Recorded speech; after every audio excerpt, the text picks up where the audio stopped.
Don't get me started. Don't get me started. Oh, shut your mouth. Energy. Woo! Oosh, Oh, shut your mouth. Oosh. I hope that at home you're all shutting your mouths. Yeah. Kind of. Yeah. Shut your mouth. Listen. Yes. Lend us your ears. Yes. We'll keep them in the jar. And get your typing fingers ready. That's it. They don't actually have to speak, Jeremy. They don't. It's to do the medium of text that they can express themselves. And express themselves they will. Welcome in here to Don't Get Me Started 58. 58. That's what the number I says. looked I actually wrote it on this time. Live here from, what do we call your house? Oh my god! Hey, the energy started already. As ABG has dropped a subscription. Thank you so much, sir. Look at that. I wonder what that was. It went, and I was like, has something broken? Yeah, no, it's just Streamlabs being weird. I don't know if it does that on the actual stream, but every time it like plays the first second of the song 30 times and then plays the rest of it. Well, welcome in, everybody. Lots of people here already. We've just seen that ABG is here. Harmstone's here. Hannah's here. Reese is there, I know. Aletha's here. Keris is obviously here. Well, she's in the other room. Next door. Tams and Aki's here. Duff was here at 8:30. Duff was here. Trying to play slots until I broke it to him that I don't turn them on for Don't Get Me Started. No. No. But everyone's here. Gang's all here, and it's going to get bigger. It's Friday. It's Friday, Jeremy. I mean, I shouldn't be surprised. ABG says he's got one for you the next time you're streaming. Well, I will suggest you don't actually need to wait, because whatever you do on Always Be Chatting's channel will appear in front of him in much the same way. Next to my bit where it looks like I don't have a leg, it'll probably go here. But you don't have to, as well. You do it whenever you want. It's very kind of you to do that. Invasion Mikey. Mike's in. Good evening, everyone. I'm here tonight, and I'm not at FNM, tucked up in bed already. FNM is Friday Night Magic. But I have to say, Magic is in my haps, so look forward to that in a moment. And I'm here, says Research, and next week I'll be there. That's right. Yeah. Next week, one of the haps will be, we say a hap. One of the haps will be that Reese is going to be here. Yes. And by the time we do Don't Get Me Started next week, he will already have been on stream with me. Right. Yeah, because I am doing Olympic stuff. Oh, of course, yes. Reese is going to join for the beach volleyball. He's got his way. He's been allowed to do the beach volleyball. I think it's men's beach volleyball, unlucky Reese, on Thursday afternoon. Well, I mean, what I will say is that, John, I'm rolling up my sleeves. When I roll up my sleeves, that means it's party time, guys. Business. It's like, it's business time. Business time's happening. So, yeah, maybe he'll appear on Don't Get Me Started. Will he? I don't know. Will he be here for that? I think there may be some appearances. We'll find out. I don't want to give too much away, mainly because we haven't planned it, and I don't know. But what I will say, and I can say without any planning or checking with you, is that it will be the happiest 2 weeks of Don't Get Me Started. Oh, it's going to be super hap. Yeah. Screw it. It starts now. The happiest 3 weeks of Don't Get Me Started. Yes. Kicking off right now. Right now, it's happening. Just then when I said it. Then. That was when it started. Unbelievable. You're in for an absolute treat. They got lots of stuff on today. Some viral bits and pieces, as I understand it. Some stuff that I discovered as well. We've got This Is Happening. It's going to come up in a minute. And then Am I the Arsehole's coming up. And we're going to throw some stuff in the sea. All the segments that you like. Oh, and what about that segment everyone digs now? The one where we're not hating, but we're loving. Is that happening? Well, you're hating. Yes. Because you are my hater vessel, as it were. The vessel of hate. I can be your hater, baby. But love is gonna love. Love is gonna love. We've got it's jam packed, this show. It is. It always is. Yeah. Yeah. God help us when we actually, do some new segments as well. Yeah, we have to pick and choose rather than just doing the same ones. Wait, is this a positive stream? It's half a positive stream. It's a good question. Hannah says, "How's the positivity going, Jeremy?" It's going very well, and I'm not just saying that because that is the only answer I can give. It is genuinely going very well. I think I mentioned on Crosswords Monday night that I do just generally feel that a change has occurred. A change. And that I'm going to be insufferably positive for the rest of time. I love, obviously I dig that. like the scorpions, the wind of change, the positivities are swept across you. And, you're a changed man. I am. I am indeed. Tonight's wine choice is, well, I put this in my Instagram stories, but it's Chateau Neuf de Hap. Oh, did you actually change it? Yeah. I wrote it and then I crossed out the E, even though it Amazing. would make sense as well. But Chateau Neuf de Hap. Feel free to drop your how muches, and it must be Not nice. the first time that this wine has appeared on Don't Get Me Started. Well, it's payday, so I figured it was a good time to spend the money. But Chateau Neuf de Hap must be nice. It must be nice. I'll tell you what is Hap and what is nice. It's our first segment of the night. I think we should probably just dive straight into it. Let's do it. Because I want to talk more about this wine. Well, it won't take me very long. In the segment that we call This Is Happening. In a world filled with haps and naps, two men have risen above to bring you This Is Happening. That is actually a pricey one. It is a pricey one. It was actually reduced. There were a couple next to each other, and one was reduced and one wasn't. So I bought the one that was reduced. It's like, Did it expire last week or something? oh, I hope it didn't. I hope it did. I wouldn't have. It doesn't really tend to do that. But anyway, Yeah. So one of my haps is fucking this wine. And what have you got there? One of my haps, actually still written on there, is cider. Mm-mm. I'm digging the cider again at the moment, which is Loving it. not been a thing for a while for me. I've been more on the rum, but it's summer. It's good. Cider's a thing. So feel free to drop your haps and naps. If you've never been here before, and even if you have, I'm going to tell you anyway. The way we do it here is you can use your channel points to use hap or nap and tell us what it is that's good or bad about this week. You can just say random things.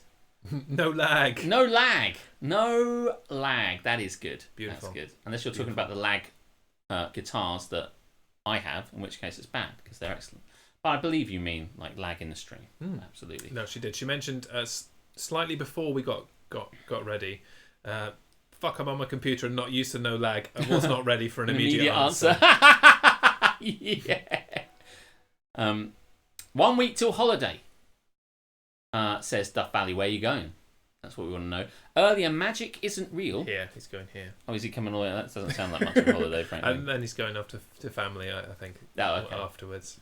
Heat, the film. I fell asleep during Heat, actually. I've never seen it. It's but not a very good film, and he's right to make it a nap. If you think it's nap, then fair It enough. is totally I'll nap. never watch it. Don't bother. On that basis. I fell asleep in the middle of Heat. That's how bad it was. Total shit. It's the problem with that is it's Robert De Niro and Al Pacino, so it should be good, but trust me, it isn't. I don't think those two can exist in the same space. That's they the problem. Are basically the same person. Yeah, terrible stuff. Yeah. Really bad. Absolutely. No, Darren, you're wrong. I fell asleep. That's the universal indicator of whether a film's good, right? Right? No. Listen. Top Gun, crap, fell asleep. Yeah. Saving Private Ryan, crap, fell asleep. Yeah. Halloween. I Am Legend, crap, didn't Fell fall asleep. asleep, but it's just crap. Yeah. If you can't stand the heat, any button gaming, go to bed. In my case. Yeah. Turn on Netflix, do something else. I've never seen Heat. Don't worry. Don't bother about it, Mike. No, don't worry about Don't it. worry about it. Forget it. Magic isn't real. Let me tell you, it is real. It is real. Very real. Scotty doesn't know. Scotty doesn't know. Scotty doesn't know. What a fucking... Oh my God, what a film. My parents fell asleep during The Matrix on 3 separate occasions. I have to tell you, my parents didn't understand The Matrix. They went and bought it for me when it was in Tesco's. They were like, we're going to the shops. What can I get you? And I'm like, The Matrix? And they were like, whatever. And of course, when they got there was a big stand of it and they came back. I've said this before, but anyway. My dad's like, Alex, I don't understand. What is The Matrix? And I'm like, no one can tell you what The Matrix is, father. You have to see it for yourself. And he was like, what? And I'm like, oh, forget it. But anyway, it is wonderful. I Am Legend really was crap. It is terrible. Yes. Yes. It is up there in the worst films I've ever seen in my life. And, like, yeah, I don't care if this cost me £1. It must be known, I Am Legend is fucking terrible. It serves no purpose and no point whatsoever. It is just filled with trite bullshit. Should not exist. This is a stain on Will Smith's career. Yes. The otherwise stellar career of the great Will Smith. He is amazing. Feeling invigorated and positive. Me too. I'm feeling really up for it, and you're going to get the benefit of it tonight. Positive you right in the face. I love it. Genuinely disgusted from Any Button Gaming. Chateau Neuf de crap right here. I feel I may have talked myself out of a subscription there. It's like, what was I saying? You know, it's probably because I fell asleep in it. I was probably tired. Maybe I should give Heat another go. If you think I'm not selling out, I will. This doesn't look like positivity to me. Well, you know. You joined at the wrong time, I think. Yeah. It has 2 endings, yes. Both does? alike in bullshittery. in fair New York, where they lay our scene. But what? 2 endings to I Am Legend. Shit! I went to the cinema. I only saw one. What's the other one? Oh wait, I can't.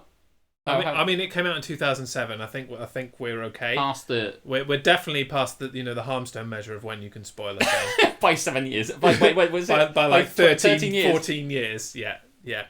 I wasn't really paying attention to the dates. It's not 3 seconds after seeing It's the not movie like- yourself. I just see Mike Armstrong kind of going to see I Am Legend, walking out and just immediately telling everyone he saw outside in the car park near Pizza Hut. Walking to Pizza Hut and says, in the end he dies!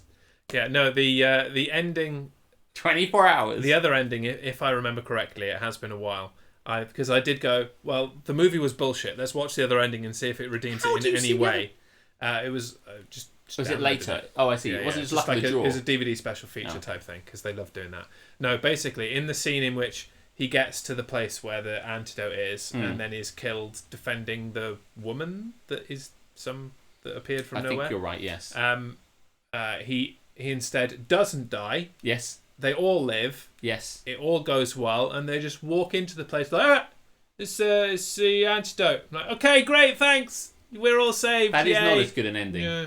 Not a bad film, shite ending. Well, maybe the other one makes it better. Shite beginning, shite middle. Not getting started, guys. It takes shite more than ending. that. Well, that's a cumulative effect. Yeah. You know? We're only making a joke of it based on how wrong you are. 24 hours? 24 hours? Fuck me. That's 24 little hours. Totally brutal. So I had 2 endings. Science fiction, double feature. So, wonderful. Alternate ending. Luke's father is Chewbacca? Absolutely. Do you know, I am a fan of multiple endings. Have you seen the film Clue? No, but is it actually based on the game Cluedo? Yes. The Americans call All the Clue? characters, there's like the Colonel is Colonel Mustard, and the woman is nice. like Miss Scarlet, and they've all got those characters. And the main character is Tim Curry. Tim Curry's like the main guy in it, basically. It's wonderful. Clue is wonderful. And at the end, they're like, well, could it have happened like this? And then they run through various other stuff. Clue is so good. Somebody Clue who could have made my top 10. Shit. Somebody who's not getting started. He seems to be talking about it an awful lot. I think he might be. Stuff protests too much. Yeah, trigger adjacent. Yes. Perhaps 24 hours for TV till it's out of cinemas for films. But till it's out of cinemas plus maybe 5 years or something, right? I mean, after the events I think it needs to be on DVD at least. Yeah. Or on But I mean, now streaming that's services. a year. I mean, things have obviously changed. But when Sixth Sense came out, and that was a big don't tell anyone, I probably would have just the thing about it is there's just literally no need to talk about it. There isn't any need to spoil it for anyone, no. You wouldn't go out of your way to spoil it. The only reason you would do it is if you wanted to be a dick. Anybody here enjoy Hellboy, the recent remake? Is there another remake on top of the one that I know? Hellboy is... I remember the 2003. Who's the main guy in? The one that is the guy from Sons of Anarchy. Yeah, that dude. Because that's the one it is, and it was good. That one was alright, yeah. Could have been better, but it wasn't bad. Random haps about films. I all got started because I said Heat was shit. All got started. Ron Perlman, thank you. Ron Perlman, he is good. I cannot be the only one who's had Sixth Sense spoiled by the Lonely Island hit song "Jizz in My Pants." I don't remember the lyrics to "Jizz in My Pants" so well that I do. And no, I mean again, "Jizz in My Pants" came out 14 or 15 years after the movie, so I think you're fair enough there. I think that's a fair spoiling. Yeah. So, haps and naps. Whilst we're all talking about films, and I think that's wonderful, let's talk about haps and naps that we've got going on. Let's focus in. Yeah, let's nail this some stuff, because a lot of good things are going on in my life at the moment, Jeremy. Everything's coming up, Alex, in so many ways. That sounds weird, but I stand by it. So, I am telling you, you were happy because you went to a wedding? Yes, I went to a wedding yesterday. Went into a place where civilization existed. Oh, yeah. And there wasn't a mask in sight. Really? And the only function for hand sanitizer was to get sun cream off your hands effectively. Ah, hey, that is useful. Which was a science thing that nobody believed me. And my brother, who is a science... He's very science, He is your a brother. science. He was like, no, that'll just make it all congelian stuff. Scuba Squirrel, welcome in. Hey, come in, Scuba. Welcome in, because Good right to at the see start. you. Yeah. Is it because the protons within the hand sanitizer disperse the neutrons? Nailed it in one. Thank you. Smashed it, mate. See, I knew you could science. I know. I've been hiding my light under a bushel. Let it never be said. No. There'll always be chatting, can't science. I Because can that was science. some quality science, That was right some really there. good science. That was pure science. Tamzanaki, more new specs. Buy one, get one half price. Yes. Bogship, buy one, get second half price. Yes, well, that's good. So did you have cider at the wedding? No, because I was driving. Ah, I see. I had... So you didn't even get that wine that you sent me a picture of? No. Is it here tonight? And it's here tonight! It is not, oh, no. Shit. And I won't tell you what happened to it because it'll make you cry, probably. It just didn't get drunk. It just got left on the Yeah. table. So many... By the way... It's still decanting now. And it's still... Do you know what? The thing about weddings and wine is that, like, that doesn't happen when I'm there. And other people... I don't know what it is, the weddings I go to, but, like, you'll finish your wine, and then normally they'll say, like, if you want any more, you have to pay for them. That's normally what happens. But then if you go around to other tables, once, like, it's all broken down, you've passed the meal and everyone's, like, milling around, I just go to other tables and just go, thank you. Yeah. And you get to a table and, like, and people have just left all their wine. That would have totally been possible because, like, most of my family don't really drink. They certainly don't drink red wine. If they drink, it's white wine. And so, yeah, Karis had some. Yeah. No one else did. That sad, lonely, undrunk wedding wine. One time, a really great friend, so good, this guy, who is more of an acquaintance now, that I don't remember the guy's name, but this was a long time ago. I wouldn't even say an acquaintance then if you don't remember his name. At the time, he was a friend. I mean, you know. Anyway, this is not the point. I don't want to get into the weeds on stories. He existed. Still... A person once existed, and Yes. here is a story about him. Correct. I presume he still exists. He's a great dude. He got married, and then he decided to have a wicked...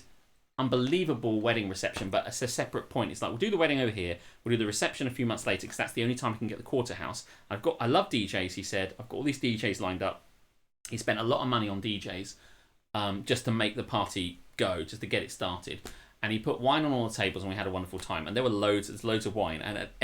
But here's the thing, Jeremy and everybody.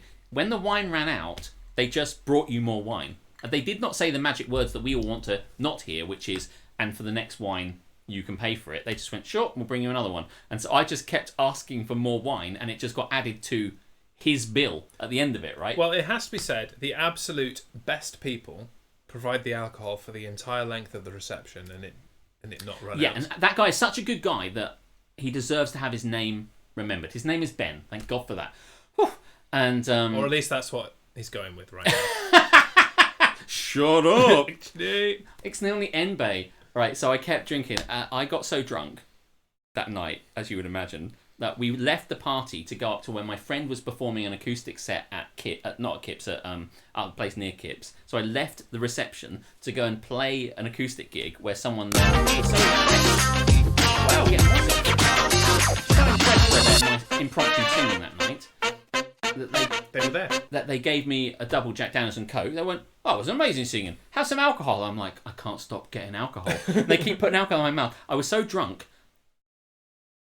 when I got home, I threw up the alcohol, but it didn't like vomit out like, you know, in horrible chunks and terrible stuff. It just poured back out of my mouth in its alcohol form, like it had evidently never reached the stage of digestion. Do you know what I mean? It just poured out like I was. You were just so full of liquid. It just started going. Bloop, bloop, bloop. Yeah, it was just like that. I was so full of alcohol that it just kind of went and just spilled onto my mattress, and I was like, yeah, like a fountain, like one of those babe fountains, just like. It was so funny. Like the good thing about that in a way was that like it wasn't very difficult to clear up because it was just like I spilt wine. It was just, oh my God. And I couldn't find my phone. I was like, where's my phone? Where's my phone? I looked everywhere. Where's my phone? I rang up the taxi company. I rang up everybody. It was under the sick. It was under my pillow. So anyway, hey, weddings, total hap. Puke fountain. Yeah, it was terrible. I did that. Re-poured it involuntarily. Yeah, just like I should have got a glass, shouldn't I? I should have picked up a glass and like, okay, I'm gonna be sick. Let's just get that stuff in there. We'll do that tomorrow. Yeah. Bonk, have that tomorrow. Yes. Welcome in, little cute girl. Thank you for the sub. And yes, the wedding was hap. It was more hap than, you know, the majority of other weddings that I go to. Yes. For a number of reasons. The first of which, obviously, it's out of COVID madness. Wonderful. And it was a return to normality. How did that feel? Normal. Honestly, it felt like we were flashed back in time a few years, and it was great. The weather was baking. It was beautiful. And also because it was at the place where I had my wedding reception. Oh, okay. Which, as you will remember, is a wonderful place. Yes. Does it still have loads of kind of dangerous items? attached to the edge of the. I did not notice. It still has hops and things hanging from the the rafters, as you will. But very hoppy. It is nice.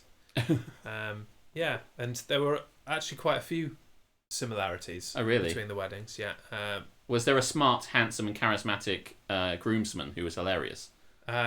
There wasn't. Oh, so that was the only place it really kind of diverged. But there was a handsome member of the wedding party that recited some Shakespeare. Oh, wow, that's amazing. Cool. So, that's a similarity. And there was alcohol.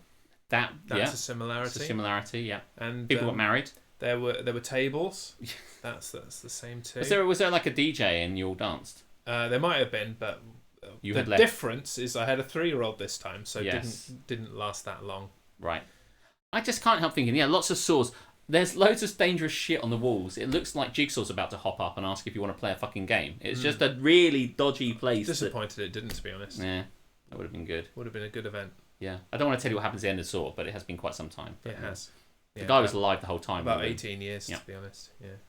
I think we're okay. I mean, that is the premise of many horror movies. Yes, they aren't the dead. guy that originally died is actually the killer, and I said this for Until Dawn, which I can't really discuss. Oh no, I took it out. Hey, well, we can talk about it now.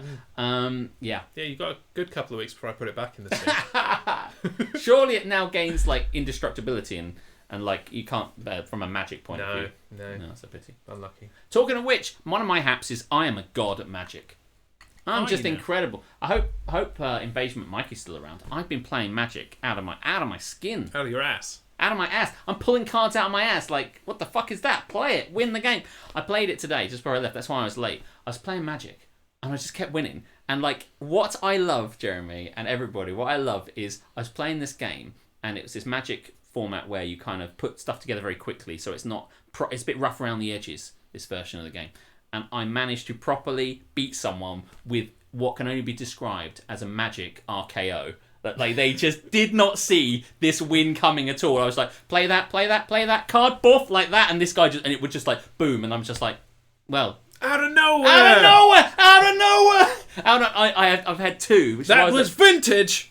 Always be chatting. I was just honestly, this guy was playing and he kept putting things in. He kept playing like, I'm gonna win this, and you can tell. I could reach across and see the other person. He was just like, play that, or play that. What are you gonna do? And I'm like, play that. That pumps that, makes it fly over. Boof, out of nowhere, and the guy just, and as he died, I good gamed him. Fuck that guy. It happened twice. Double RKO. Are you the arsehole now? Yes! But you see, they did it to me first, so now I good game everybody. But was it, I was going to say, was it them? Or was it some other cunt? And now you are the cunt. I think the cunt was in me all along, Jeremy. I believe that. Yeah, that sounds reasonable. Some guy good gamed me, and then I thought, oh, actually, maybe he's just saying that, have a good game. And I was like, so angry. It's a circle of Jeez. It's a wheel of cuntiness. Yes. So there you go. Yes, Alex is a legend at magic. You're very kind to say, I am really good. Have you tried out the Dungeons cards? By the way, It looks, Karis, like your subscription has expired. Well, this happened the other day as well, to someone else. There is, like, quickly I'll say, there's a Dungeons and Dragons set, and you explore dungeons and you get to and I explored the shit out of it, and that was how I won. It was like I did all this. Oh, it was amazing. I'm just brilliant. By the way, this was the beginning of the weekend. I got wine, I played magic, I'm here, I've got the alcohol stream tomorrow. Life is good. Last weekend I was in London again. I'm having a wonderful time. So I'm super happy. Cool. Good stuff. I'm having a lower key wonderful time. Right. But I have no complaints at the moment. Other than, and it was asked earlier, my ankle. Yes. My ankle is napped.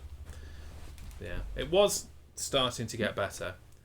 Not the thing. Just trying to break everything. I'm trying to get my leg out. Yeah, but the child insisted that we play Dinosaur Chase at the wedding yesterday. Okay, so I had to run around and pretend to be a dinosaur. Yeah, basically that is the game. You've nailed it. Got it in one. I was going to ask you, do you have any? I'm looking at the thing at the moment. Oh, I have jalapeno pretzel pieces. That sounds amazing. I think I know the one you've got. I know, wonderful. First live episode, love GGMS. Tallulah Boom. Devil. Welcome in. Welcome in. Thank you very much. Still don't know who you are. Her name is Tallulah. Maybe one day you will reveal yourself to the world. Well, Tallulah is such a wonderful name It that is. I don't think I can call her anything else. Dinosaurs went extinct because they hobbled too much on bad ankles. Yeah, that's true. Because they couldn't go anywhere, they couldn't fight or be predators, so they just died. That's what happens to animals that break their legs. By the time the meteor came, they were like, oh, I can't run away. I've got a bad ankle. Yeah. And then they didn't, and they died. And If they could have run, they might have made it to a part of the world that wasn't massively fucked up by a meteor. I've got actually a little bit more of a hap. I don't know if you want. I think you've done your haps. I have done my haps. Before we move on to naps, that you're going to have to read for me, because I can't say. Oh it. yes, of course. That's interesting. Yeah. But did you want me to? I tell you what happened. I should tell you. On last Sunday, I went to Regent's Park, Jeremy. Now you will know that I am not a huge park fan. No. Nor am I a huge sunlight. Unlike Blur, you do not subscribe to the park life. No. Unlike Blur, they're very much into the park life. I am. They've made a lot of money from the park life. They really life. have, yeah, absolutely. But I am not a huge fan of it, and it's often very hot and very sunny, which it was last Sunday in Regent's Park. But the company was amazing, and I had a great time. But I have to say, the facilities in Regent's Park are wonderful. I can tell you all, yeah. At one point, I had to go and use the facilities. By facilities, just to be completely clear here, you mean? I mean the toilet. Shitter, right? The shitter, yeah, yes. Cool. I mean, I didn't use it in that kind of function. I used it in the waste opportunity. Yeah. Okay. So I couldn't say. Always be shitting. Yeah. Always. Can you imagine that? No, that sounds horrific. Landon, the bog box. Yeah.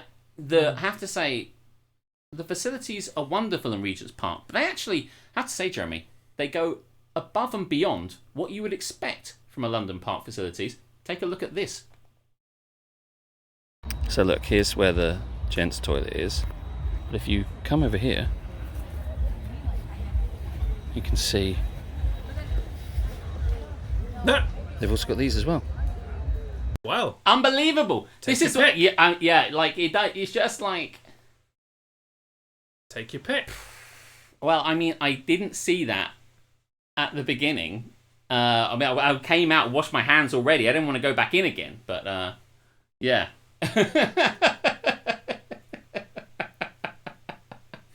I revealed myself on Jez's live Facebook gaming a few years ago. It's my Facebook is my real name. Oh, okay, we'll get to that. Oh, yes. Now, it says Ghent's toilets, but it's very clearly in London. I know. Very good. Very nice. Of course, Alex did a video of him going to the loo. Of course. Well, I wasn't going to the toilet in that picture. But yes, I mean, Regent's Park, clearly under great pressure to give a wide range of diverse that's the thing, right? You've got to cover all the bases nowadays. You can't be seen to be discriminating against people, even with the most bizarre of fetish. And you've just got to go all in on it. You do. Good on Regent's Park for doing that. Absolutely. Not the first time Alex has found something called golden showers under a bush. Very good. But I have to say, it's not that sort of stream. So, Regent's Park. Absolutely. This man should not be allowed to vlog. He really should. This is the content. Yeah. In fact, he should be doing streams just out. Should be doing more of that sort of stuff. Should just turn on Twitch and just put it on get a selfie stick and just go out. Probably do more of that. The bins. Well, I'm shocked we didn't also get some information from Regent's Park. What were the bins like in Regent's Park? I didn't actually. Oh, I tell you what. I put an empty wine bottle in the bin and it made a horrendous crashing noise. That's the only information I can give you. Not very well used bins. No. Or maybe I just threw it over the stuff and it fell down the back. No, when I filmed that, there were two people sitting near me as I was going, oh, look at and they're just looking at me like, what am I doing? Really? Are people not used to people filming? Yeah, maybe there was like they're kind of. I don't think they cared that much, but like, yeah. So yeah, wonderful time. Very nice. Happy times. Let's talk about naps. Okay. Yeah. Baby, can you talk about my nap? I want to say people complaining about the heat, but can't. It's true. I do want to say that. Right. Well, you don't have to say it, but honestly, people just keep going on about the fucking heat, especially UK-based people. Oh yes. And I would just like them, in the most positive way, to be more positive. about the summer weather. Yeah. We've been wet. Do you know what the crazy thing about it is? That like everyone's going like, "Where's summer? Where's summer? Where's summer?" And it finally shows up, and everyone's like, "Whoa, hang on a minute, too hot." And then come next week when the summer's over, they'll be like, raining again. Raining again. Of course it's raining again. Summer was barely here. You never get nice weather in the UK. Never. Always raining. There used to be a really good kind of little sketch show. What's the guy's name? Fred Armisen. And and I want to say like is it Maya Rudolph? I can't remember who does it, but it's called Portlandia. And I love Portlandia. I think it is Maya Rudolph. And they do a lot together, do. And they did this whole thing about when summer hasn't quite arrived, and it's all based in Portland, but they're all sitting around. It's all grey and rainy, and then like a big pocket of sun just opens up, and everyone rushes into it, and they get barbecues out, and they're throwing beach balls, and then it kind of closes up as soon as it arrived, and they all kind of go back being like grey, and then another one opened up. They all rush into it, and that's exactly how I feel. That's exactly how I feel like it was with summer. When I was in Regent's Park, it was like the sun kept moving over, and everyone kept just like shifting around a little bit to keep getting into it. I think the thing that bothers me the most about it is this meme that goes around every time. And it's like, yeah, the UK doesn't have air conditioning, so we're allowed to complain about the heat. I'm like, it does have air conditioning. Yes. You're too fucking cheap to buy You haven't bought it. You haven't bought air conditioning. You can get the fucking unit that you put in your window just like everybody else in other hot countries. You don't want to make the investment for the 4 days of the year that it's hot here. So maybe, just maybe, you should lighten up and just enjoy the heat. Yeah. And the other thing I can't say because it's not positive. Unbelievably, whilst I do get very hot, and it has been hot, for some reason my flat doesn't get massive amounts of it. I can, like when I'm streaming, it doesn't really hit me too hard, so I feel quite good about it. That'll be something about the direction and facing and stuff. I feel happy. It sounds almost science though, so we won't go. Yeah, we're not going. We've nailed science already today. Yeah. We don't need to go for that again. I have to say, then my naps, man, the other day when I was playing Magic, I was playing it late at night. Man, was I bad at Magic. I was so bad at Magic. I was losing every single game. This is my nap. It was so bad. And I got so angry. I was like really on tilt, and everybody I was playing against. So like, well, of course they were lucky. Absolutely terrible. But one of the naps I've got, still waiting for Curious Pastimes, the LARP place, to tell us that we can go to LARP. And I'll tell you who else is fucked up about this is Captain Brilliant. Is he really? It doesn't sound like him in the slightest. You're telling me that Captain Brilliant is getting impatient about something? Super impatient, mainly because he's making so much costume for it. That is so out of character. It's totally right. I mean, these guys knew what they were going to do when it opened up. They'd always had this plan, like the moment the world's going to open up, we're going to do whatever it is. They got that ready. And so they probably discussed this, they know what's going to happen. They had an oven-ready plan. They had an oven-ready plan, ready to go. And now that time has happened, and they've given us a week in advance of opening up, and now this week, so 2 weeks, Curious Pastime still hasn't told us what they're doing. And I have to say... That's pretty poor. It's pretty poor, and we're getting really annoyed. I'm annoyed, so you can multiply my annoyance by 10 and get where Captain Brilliant is. But what's worse is our annoyance and our ire is aimed at this woman who is in the picture of the last Facebook post that Curious Pastimes posted. Because every time we go back to see if there's an update, there isn't an update. It's just this woman in the last post, and I'm sure she's lovely. She's the personification of like she's the shit not getting done. Yeah, she's the personification of like she's like yeah like that, and I'm like fuck. It's all your fault, yeah, woman. Yeah, she's got a cup of tea and she's like really happy, and I'm like ah. But yeah, nothing's happened. So nothing's happening. Nothing happened. Oh, did you want to do? Shall I? I'm going to do the other thing. Yes. Below where that says. Mm-hmm. I mean, thanks for the cue. The other thing that happened is, of course, that it looked like something had happened in my road. You'll remember, Jeremy, and you will remember too as well, that there is a.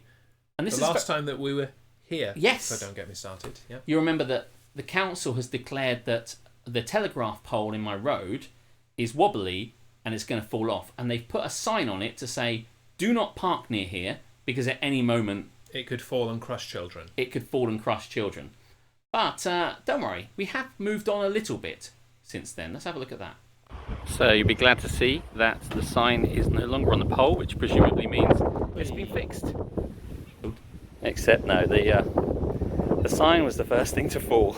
I'm going to step out of the way now. Yeah, Right. that's it. Yeah.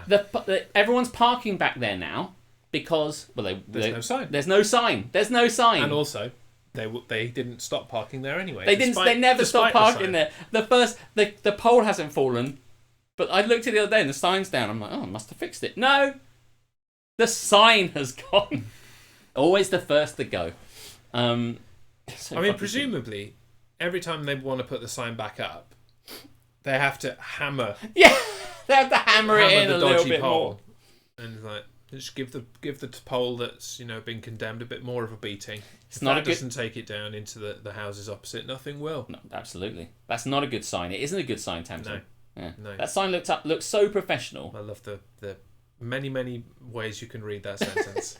But it wasn't even nailed in. No, like I don't understand. It wasn't super windy, which would be what would need to tug it I off. mean, your mic would beg to differ. But yeah, that's true. That day actually was pretty windy, but I think that was it was. I have to say that was probably just a normal amount of wind, just like being picked up. I don't have one of those amazing muffly things, but when I become a professional vlogger, as we're all crying out to see, evidently, I'll invest in one. You're gonna have to get one before you eventually go to LARP. Oh yeah, I think you need some LARP reporting after LARP all the footage. conversation that happens about it, especially on your streams. Yeah. Please don't say the phrase "tug it off." It's against Twitch TOC. Wait, what can't we say? Tug it off. Tug it off. Tug it off. Tug it off. Okay. I would have tugged it off in the street, but it was. That's against other terms of service, the law. Yeah. And also, someone had already done it. A big fluffy mic disguised as a familiar. Yes. yes. On the end of I was just walking around with this stuff. Don't toss it off. No. Yeah. No tossing. No tugging. No tugging. None of that. But I think we've managed to get to the bottom of all of our haps and naps, and so have you. There are the wheels. Yeah, they have come off. They've come off. And they're going to get worse because I'm going to pour myself some more Chateau Neuf de hap. And perhaps you want to get ready that segment that everyone loves, but not because it's wonderful, because they don't like the sting so much. You mean the one where they love the sting? Oh, they do love the sting. The favourite sting of the chat. Yes. Yeah, in the segment that we call Going Viral.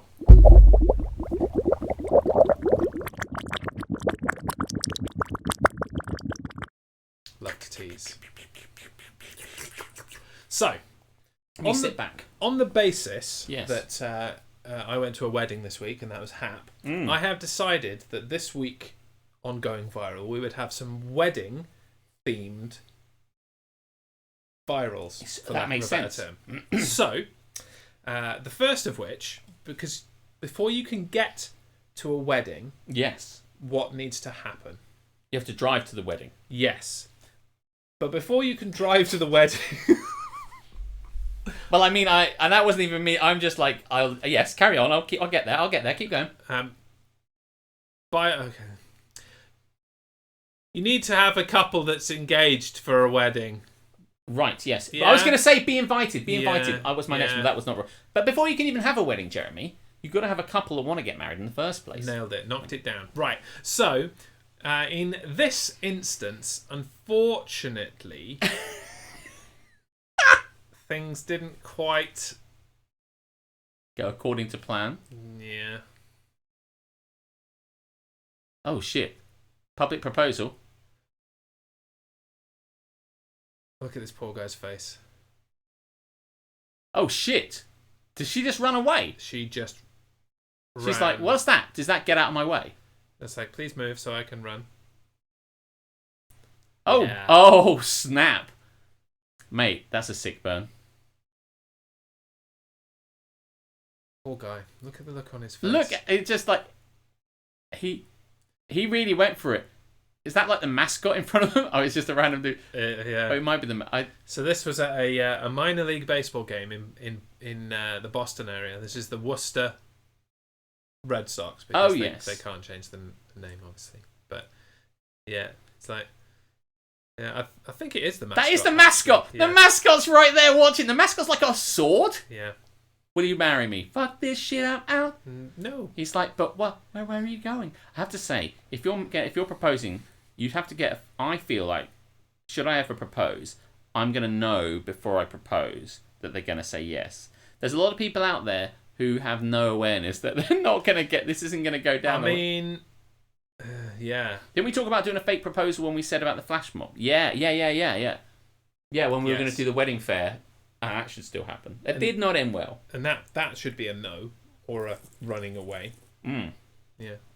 You don't propose unless you're sure what the answer is going to be. Do you remember we had that Am I the Arsehole a few months back about the guy who used his girlfriend as his own personal chef and was like, I don't even need to go to restaurants anymore. I do remember because she's so good that we just never go out. And when she wants to go out, I mean, she likes everything. She realizes everything's so much less good than her that we just end up going to Applebee's because it's Olive Garden because she says she loves the sauce there. Mate, she doesn't like the sauce there. And then he got so much hassle and she stopped cooking for him and all this stuff. He thought the only way to get back to her is to propose to her. So he proposed to her. And she said no. And she said no. And that was like, mate. And he kept coming back to Reddit going, well, now she said this. And everyone's like, dude. We do. It was gonna be a running away. Definitely now the world's open again. It wouldn't even be. I reckon you could just improvise it. You wouldn't even need to plan it. Just go to one, and just before you go to something, right, we're going to do this. Like it really wouldn't take too much. As long as you're okay at improv, it would be fine. Yeah. Just and everyone is really a couple of predetermined things. Yeah, some lines. Yeah, just keep it cool. Just watch a lot of Curb Your Enthusiasm. Do what they do, you know. I've never watched Curb Your Enthusiasm. Well, I've got the entire season 1 on DVD, so that could be something to do. I might do that. Yeah. Wow. Hey, I tell you what, that that poor guy. I wonder what happened to that guy next. I wonder if I want to see a video like there's driving home alone. There's a lot of conversation about it, and you know people go either way. I mean, some people are obviously like hammering the woman for kind of leaving him. Things got out of control, and that guy had a sword, the mascot, but you know I didn't think it was going to go that bad. And then some people are obviously like, no, you were wrong to propose in such a public sphere. And it's like I have to say, it did seem they were both into the baseball. They were both wearing the team colours, the kind of colours, the kind of varsity, and clearly were allowed to. They went there so regularly they were allowed to do that because they went like onto the top of the dugout. Yeah. So it's not like they weren't familiar with the place and weren't familiar to the mascot who just stood there holding his sword, watching them do it. It was just like, oh my god! I have spoken to women on several occasions who have said that they do not want a public proposal. In a straw poll of people I have spoken to have said that in general they do not want to be proposed to at Disneyland, in a restaurant. Was that an ex-adjacent conversation? No. I think I never proposed to any of those girls. No, but you had the. Who else would you talk to about it? I know other women. I know many women. No, you don't. How do you think they became? How do you think they became girlfriends and then exes? Lies and false propaganda. I'll take a drink anyway, though. Yeah. Maybe one of them was anyway. But almost certainly one of them was. Alex just goes round seeing who might want to be proposed to. You get a proposal, and you get a proposal. Hey, not you. Me. You're going to fucking walk away, and not a chance. You get a proposal. No, I never went out with that girl. Fuck you. I'm not going to drink. Poor guy must have been gutted. As people are cruel, so I bet he got some pelters. Boo! You suck. You're at your lowest ebb. Go fuck yourself. Yeah. P.S. This is the end of Endgame. Shut up. Like some people would not like to be proposed to in public. No, I don't mind it. Just put it out there. I must say, I didn't give a fuck whether Karis wanted to be proposed to in public or not. Where did you propose to her? I proposed to Karis on the London Eye. The London Eye. That, by the way, the London Eye next to some Chinese tourists is in public. Jeremy, it is in public, very public, and I thought this through. It was a sphere, literally almost, maths, in which she could not escape. Yes. It's locked, and I waited till we're at the top. Now, talk us through this, if you wouldn't mind. It's you and her, but like you didn't get the It's bubble. a bit of a funny story, actually. The bubble to yourself, did you? You couldn't have got the bubble to yourself. No. So there were some people there, and the worst part of it was obviously, and I reluctantly asked this question, knowing that you control me horrendously, in Positivity Month. What do you need for a proposal, Alex? You need a ring. There we go. Got it in one. Right. So I had the ring on me. Yes. The London Eye, as the name suggests, is in London. It is. I walked past the other day. So security is heightened, shall we say, in London, rather than anywhere else. Yes.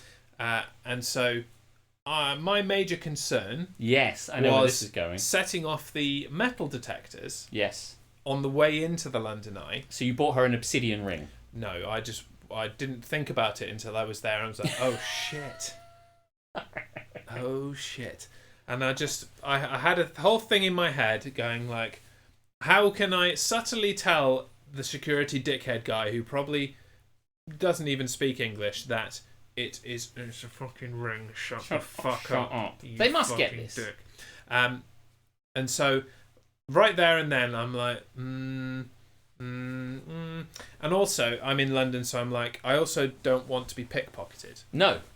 And Because so as we know in Oliver, you've got to pick a pocket or two. I kind of have my two fingers in the little card pocket you get on jeans. Yes, I know which is where they are. So I looked like a knob because I was like... You're kind of like... You're there the whole time, like making sure... I'm like fingering my card pocket. Your pocket. Yeah. And trying to not look suspicious while looking suspicious. Because also, that means you've got your hand on your hip like this. Yeah. You're like... Like, I'm holstering my weapon, maybe. Yeah. Yeah. And then, so I got to the metal detector, and it didn't go off. That's... Whew. So I was like, cool. Stage 1 completed. So then my adrenaline was already pumping because I thought I was going to have to wangle my way out of the situation. Propose in the queue. I did kind of, forget how oblivious Keris is as well. Yes, that is... She's pretty oblivious. Yes. Yeah. So, did that. Got up to the thing. I was trying... My main aim is to try and work out when we were actually at the top. Yes. Because it is more difficult than you'd think to work out when you are actually at the top. Right. Was the top important to you? It just feels more... It feels more romantic at 12 o'clock than it would be at kind of like... I don't know why, 9 but o'clock. that is the feeling I had those many years ago. It's a metaphor for your relationship. It's all rise and then it's all downhill from here. Jez prefers to be on top. You know it, bro. You're the top. You're the Tower of Pisa. I knew it, Alith. I knew you'd been there. So you waited to get to the top. And then the problem then arose is that Keris wouldn't fucking stay still. She just kept walking around, looking at the skyline, doing the thing we're there for. Tourist rudely, things. The problem with part of this is that you are the only person with all the information. So like you're worried about it in the queue. You're standing like this. You're wondering where you're going to be, working everything out. What she did. She is oblivious to the entire concept of what is about to befall her. Yeah, no foresight whatsoever. And so when I eventually pinned her down. Wow, this got really off to the races. And I can't remember the words I said. Did you just say, hold on a minute, come over here a minute. Yeah, stop looking at St. Paul's Cathedral. We've all seen it. I said some words. They were wonderful words. I can't remember what they are. Were they words like, do you know what? We've been together ever since I saw you that night in Riley's. Or whatever, I don't know. Not even close to the correct story. But I mean, you went to Riley's a lot. Things like that. And then I, did the dramatic dropping to one knee thing. Did you? Oh, that's great. I love that. And not 0.3 seconds later, did Keris utter the words, you do actually have to ask. I'm like, I've just settled myself on a moving fucking object on my knee. Give me a fucking moment, will you? Did you say that, or did you just look back at her like... I looked back at her cuttingly, and I think I said, like, hold on. Shut the fuck up then. Yeah. And then I asked, and she said yes, and some Chinese people took some pictures. And had you employed these Chinese people to be No. They fulfilled their role as Chinese tourists, and they were there with their cameras, taking photos. Yeah. I can hear his Keris giggling in the other room. That's really good. But like, I just think that's a great proposal, really. I mean, and then yes, we went to the NFL. And then you went to the NFL. Yeah. Amazing. Yeah. Engaged as an engaged couple. Yes. But that must be kind of weird, like suddenly your status has changed, although nothing has actually changed, but everything's changed in a way. So that must be quite fun. Well, and then she can wander around with like this thing, ring on her finger, and like she kept doing that. And it was actually a Steelers Vikings game. Uh-huh. So we obviously bought a terrible towel. Of course. And she kept commenting about how it's a shame that we fucking hate the Vikings because her ring has got a purple stone on it that looks exactly like the Vikings team colours. Better than both my proposals. GG. I kind of want to know about. I'm open to anybody that needs to propose. I'll give you ideas even better than that. If you have more nerve and bottle than me, I've got some cracking ones. Have you? Well, we'll talk. Not that I don't know if I'll ever propose, but should I do? I have one thing. I did have a plan in my head about how I propose, but I tell you what, I'm not going to mention it on stream. So there you go. No. Yeah. If anybody needs a willing participant, like an extra or I actually now change whatever plan I've got in the story. I'm there for you, bro. I want a load of people or heavily made up. I want heavily made up people, all just kind of like being random people. Like Sherlock Holmes just keeps turning up as different people. That's what I want. It is still a very beautiful ring. Yes, it looks great in the box. Because neither of us wear our wedding Jez will get you on propose and then send you to Duncan on commission, and then I'll do your DJing. It's everything's great. All proposal stories. Maybe we're also available for a live "Don't Get Me Started" at the wedding reception. Oh yeah, we can do that. Yeah, we can live stream your wedding. Maybe, if he feels like it, Any Button Gaming can reveal his proposal stories on his 24-hour stream tomorrow. If you go and check that out, if you follow him, you can go to. Not only can you donate to Mind and watch his wonderful stuff because he's really great, he'll probably tell you about them if he wants to. If it's one of my wonderful mods, give Any Button Gaming a shout out, please. Make sure you're following him in advance of tomorrow. What time do you kick off tomorrow, Any Button Gaming? I feel it's when midday does the 24 hours begin? Also, can you just all of my mods scroll back up? Just it's 12 p.m. 12 in the afternoon. I just want to read what Mike Harmstone said. We found out last year about one of my Australian friends' proposals on the podcast. Her husband proposed on a mountain in Tasmania. She said yes, and then the heavens opened, so they had to get a golf cart down. They hit a wombat on the way back down and launched it off the mountain. Well, that's an omen. It's an omen. My friend has an amazing proposal story. His wife didn't realise what was happening and wandered off to buy a selfie stick. Sounds like Keris. That. I have friends where the guy did not make it clear that he was proposing to her, so she did not know she'd been proposed to. So he proposed to her, and she didn't realise. Oblivious. She was oblivious. Was the ring not a clue? And probably I don't think he whipped it out in the traditional sense. And thank you, Hannah. I was gonna make the quip, but I was like, I do it every week. Someone else will do it. She didn't. He kind of mumbled it, didn't get the ring out, and she must have said yes to something else, like an ice cream or something.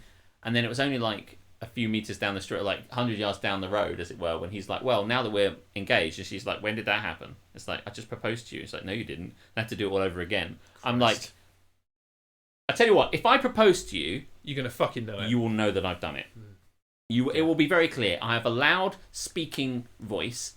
And I have a knee that I can get onto, and I'll have a ring in my fucking hand, and you will not know. Let's be honest. Any proposal that you would do would not be an understated one. It will not be an understated whoever this prospective lady or man is, you could still change allegiances, as it were. You could still switch sides. Absolutely. Whoever it may be, you would be robbed if it were just a basic understated. Will you marry me? Not least the fact that, well, yes, quite indeed. Just had confirmed we have 5 copies of AC Valhalla to give away as well tomorrow. Cool. I'll win one of those. I quite fancy that game. Alex would have a full production and brass band. I would try and make some sort of theatre, some sort of story. Love like an American football band. That would be That really would be amazing.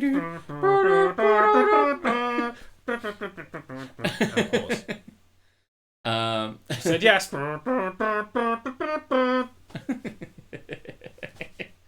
Yeah. soon as they say no, like throw a flag on the play. Play me off, guys. And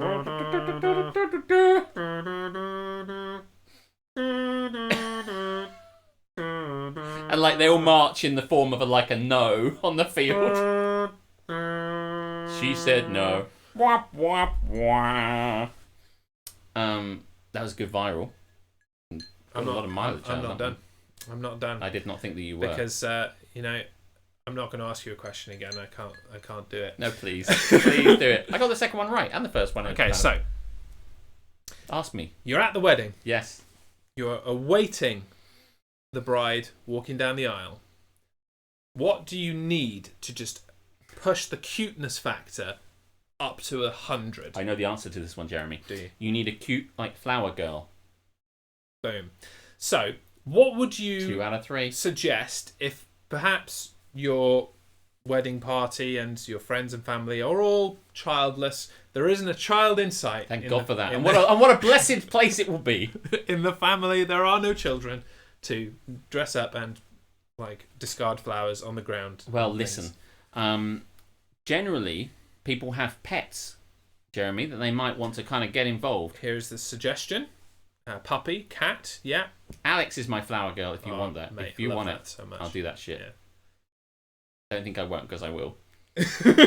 You won't ever. It will never happen. When Hannah eventually gets married, even though she finds that funny probably now, there's just literally no way she'll be able to pull that trigger when the time comes. She did. Yeah, she wouldn't actually want it. No, she'd be like, I don't want you in the photos like that. Bear, no, Aletha, too late. That's the ring bear. That's Ring already bear. covered. That's the ring bear. Or what you could get if you're super nerdy, it's like a robot. You get a Roomba that kind of goes down and kind of clean. The little Hoover thing. You could get one of those that just kind of goes down the aisle and Here comes the bride. Flowers, Here flowers, comes the bride. flowers. Eventually, you want a bet? I'll take that bet. So many options here. None Jeremy. of those things. How about, here's an idea for you. Instead of a flower girl, how about a money man?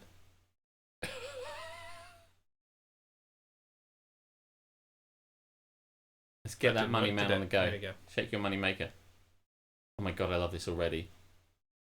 I want this at my wedding. I think I know where this is going. Yeah! Making Here it comes rain, the money! bitches. One for Here you. comes the money. Money, money, money, money, money, money, money. Dollar, dollar. Dollar, dollar. Ching, ching, bling, bling. Cut the cheddar. If you ain't talking money, then your talking don't matter. I fucking Look at love this this. guy. Look how high Look at status he is. What I have to say, I think this is not correct. I think what he needs is Alex would do that. I will do that. I would do that. But what I would do is I would have those money guns that fire money out. I'd have 2 money guns, and I would just fire them making it rain. And can we just take a moment to pause and notice and officially note Look at that one. I don't even see a backhand. how much this guy looks like Duff? Aha! That strut. Look at those trainers. You almost want him to go like that at the end. When he doesn't confetti cannon, but it's cash. Yeah, you can get this. You just pull the trigger and they fire. He's ready. No one's and no really. it was real money. Nobody went for it. Look at these people. Then yeah, I suppose. He does one here and he backhands the other one, doesn't he? I don't give a shit. I just like the swagger on the back. You've got to do it. Call me. Love it. It's got white trainers with that black and red look. I'm not convinced, but it's pretty cool, I guess. Thanks, Oprah. That is cool. That is a beard. Why isn't he making it rain over the couple? Well, he wasn't near Regent's Park for the golden showers. That's why. Well, and because the couple isn't together yet. That it's the flower girl part. So the groom awaits, and the flower girl normally, lays the path in flowers for the bride. And as soon as the flower girl's done, what other options? They hit. Here comes the given bride. that the flowers are the main option. Now we've seen money. What other options of things that we could throw out along the aisle instead of that? Condoms. Just fucking chucking crisps. Fucking crisps. Tamsanaki, you pick them up. Fucking just pick. Fucking, I'd be picking them up. I'd be like, get those fucking crisps, babe. Go on, get it. The crisps would be caught in the train. It would be dire. Lego. Can you imagine chucking Lego and then they have to walk down the fucking aisle? It's just like... By the way, for absolute clarity, just Yes. to be clear, Mm-hmm. but when I said condoms, I meant used condoms. Just to get for that extra train stickiness. Yeah, like I found in that hedge that time. £1 coins. Fuck you.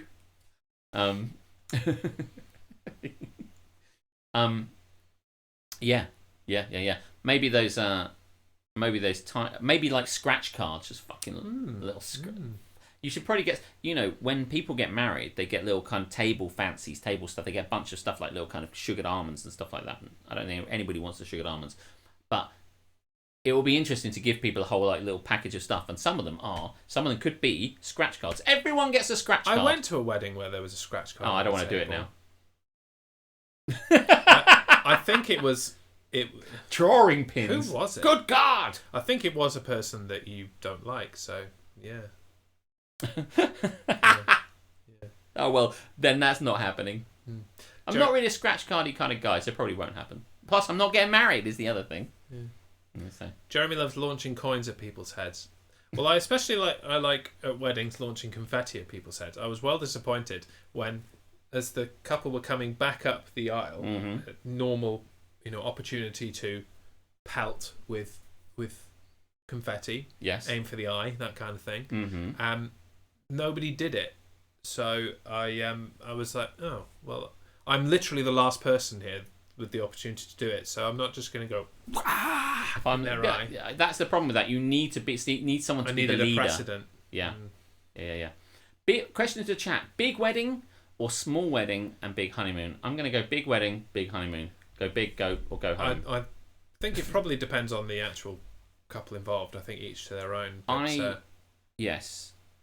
I don't know what I'd ever want. I mean, I've never even thought about what my wedding might look like. I never thought about it really, apart from the fact that I obviously wanted an immersive theatre-themed wedding reception, so everyone just wanders around and like everyone is in different rooms and different things are happening, and like that really appeals to me. Big wedding, bitter divorce, and you'll learn more about that on tomorrow's 24-hour stream. No wedding, honeymoon on my own. Well, that's one option. Did I tell you? And it might have come up in the wedding fair thing. But I had an idea of running a fake wedding. That's just the wedding couple are actors. Mm-hmm. It just as an excuse for a party. Yeah. So like the idea is that everyone's invited, but you pay money to go. But it's an experience of a wedding. So you've got a couple who got married. You go to the wedding. It's all fake. It's all nonsense. The guy, it's like everything's scripted. Or maybe you could improvise some stuff. The bride's father, everything that happens with that, all the speeches are done. You all get to sit down for a meal. You all get to talk about how you know the couple, which is fun improvisation because everyone go, I used to go to school with him, or used to be boating together. And then later on, when you meet them, you have to keep that improvised stuff going. It's like, Joe, you remember when we used to cycle up Mount Everest? And go, of course we did. And then it'd be wonderful. Then you have a DJ stuff. The whole thing is amazing. And this is for people who, for when we haven't had a wedding, we should just have a wedding, and you want a wedding, and like everyone gets pissed. And then that's it. And someone does it. And someone, obviously, gets to wear a wedding dress. And, I think that would be super cool, frankly.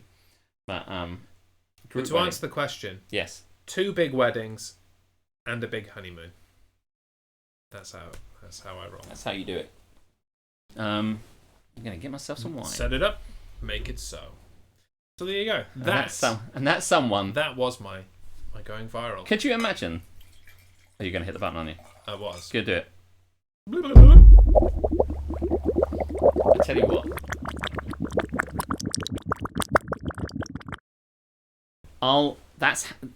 What would be amazing is if I played the part of the groom and the whole thing was my wedding. And like I was like, I'm doing this thing and it's all doing this fake thing. Doing this fake thing and it wasn't, and the kicker is it wasn't fake. It would be incredible. That would be good. You've spoiled it now. Though. I have though, but don't worry, it's not going to happen. So I feel confident that I was never going to make that Austin.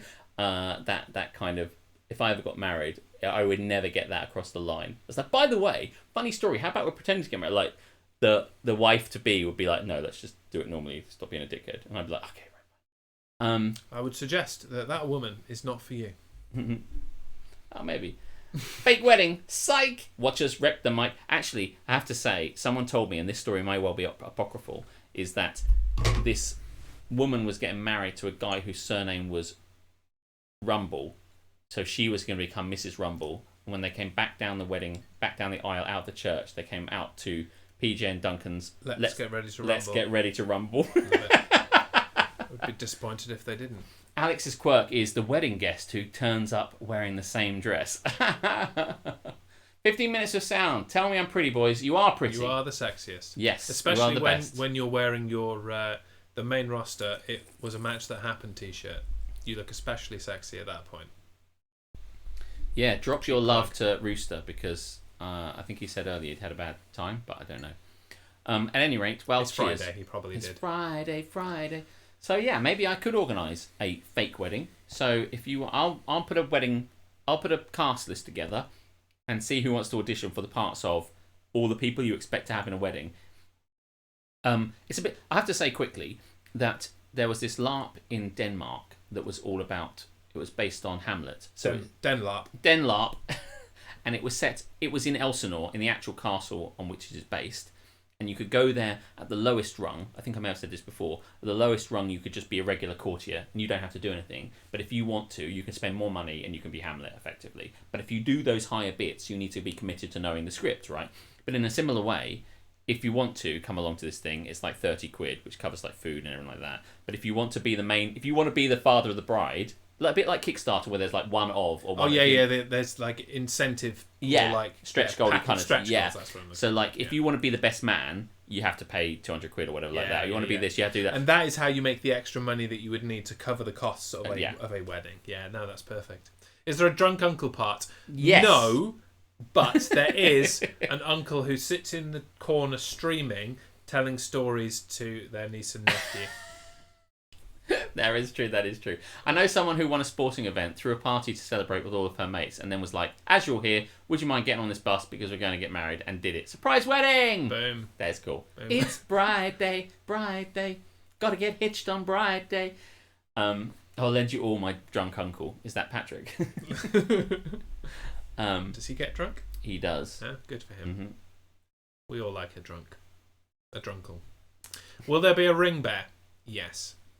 Otherwise, it's not a wedding. It's not a wedding without a ring bear. Can you imagine going to these people? The thing about it is that, like, you go to somewhere like the old Kent Barn or one of these wedding venues where, like, well, it's a wedding, so it's going to be expensive. And actually, it's not really a wedding, so we don't need your super expensive prices because it's not actually a wedding. I tried that. Did you really try that? But like, this is. I'm like, I tell you what. We won't do a wedding thing if you don't give me your wedding prices. And they were like, no. Right. I will pay your wedding prices. I will pay it. Well, that's cool. Well, that was a segment we like to call going viral. Mm-hmm. And I want to do something. Please do. Are you proposing to me? Yes. I propose. Yes. And I'll even get down on one knee. Mm-hmm. That we smash tradition. Yes. I want to, right now, yes, do Am I the Arsehole? Okay, then let's do it. Let's fucking do it. Yeah! Am I the asshole? No, it's the children who are wrong. Don't adjust your sets. It's happening now. It is time. It is time. You can go first. Okay, sure. Let's do it. Goodbye, glass ceiling. End of segment. Am I the arsehole for kicking my brother-in-law out of my house after he ruined my custom baby blankets? Oh, Jesus.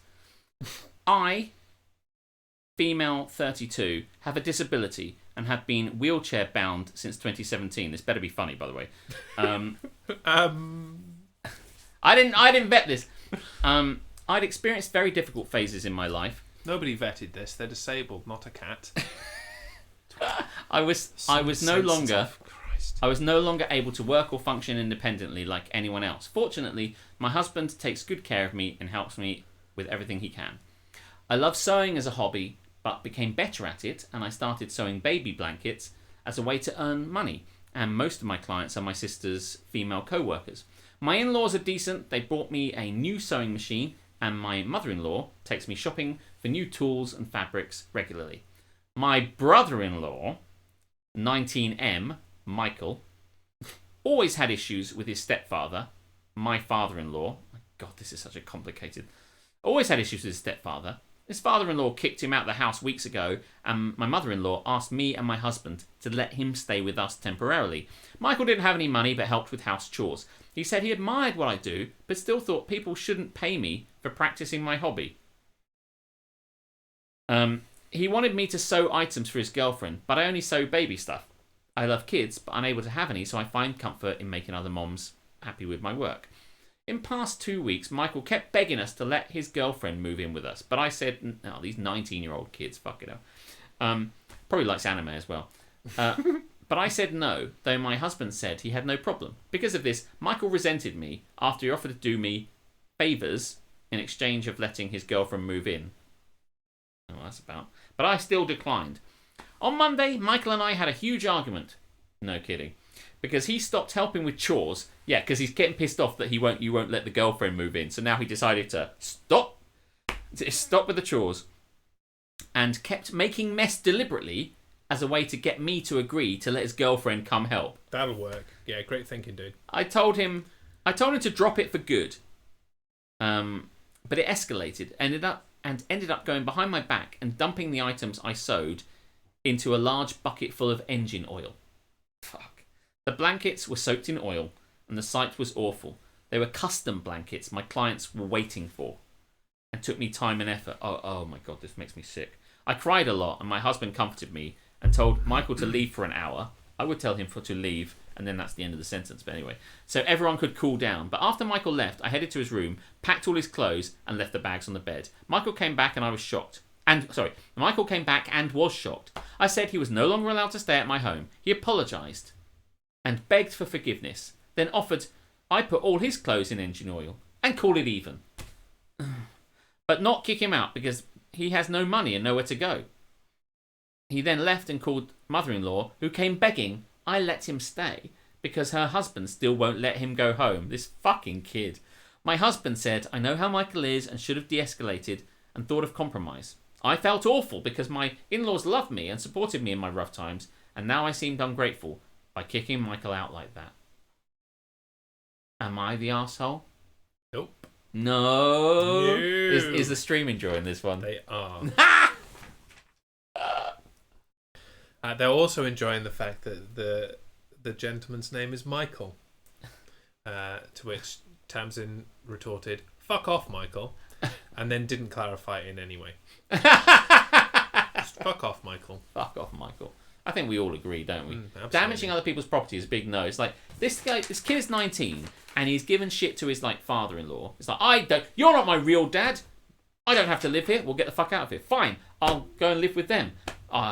You're doing a wonderful work and selling it, but it's still a hobby, so you shouldn't sell stuff you've made. Wrong. Yeah. I was ready to call him an arsehole with that statement alone. He is a kid. He's a kid. He's just a kid. Yeah. He might be 19. And he might be an adult. But he is not. He's a kid. He's not an adult. In his brain, he is a kid. Remember, Mike, how old I am. He's a kid. I am not old. No. He does kid things. Yeah. Honestly, he's like, do you know what? I'm pissed off with you and I want my girlfriend to stay. Right. Well, I've said no. Right. Well, how about I just don't do the chores? Well, that was literally you don't have any money. So that was your only redeeming feature, actually. Your only redeeming feature, and the only thing for which you're allowed to stay here is that you do the chores. Yeah. Not only do you not do the chores, you make a mess. So you're actually, making extra work. You've done it worse. For a disabled person. To clear up. Great. And then on top of it, what a fucking despicable shit.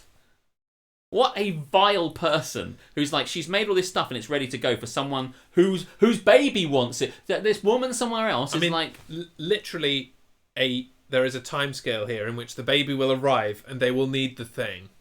And you're like, why can't I get it? Because my brother-in-law bathed it in engine oil. Oh, oh, fucking hell, it's so... Oh, I hate this so much. I think we should go and find him and bathe him in engine oil. I think so too. We'll get one of the baby blankets. Mm-hmm. We'll put it over his face, and we'll waterboard him. We'll oil with board vention him. on. Yeah. And then we'll set light to it. Okay, guys, going to get some kit before tomorrow. Have a great stream. See you tomorrow. See you tomorrow. Sleep from now until midday. Set yourself up. Good to go. Do it. I need to learn the consequences of their actions. Yes, so we'll burn him to the ground.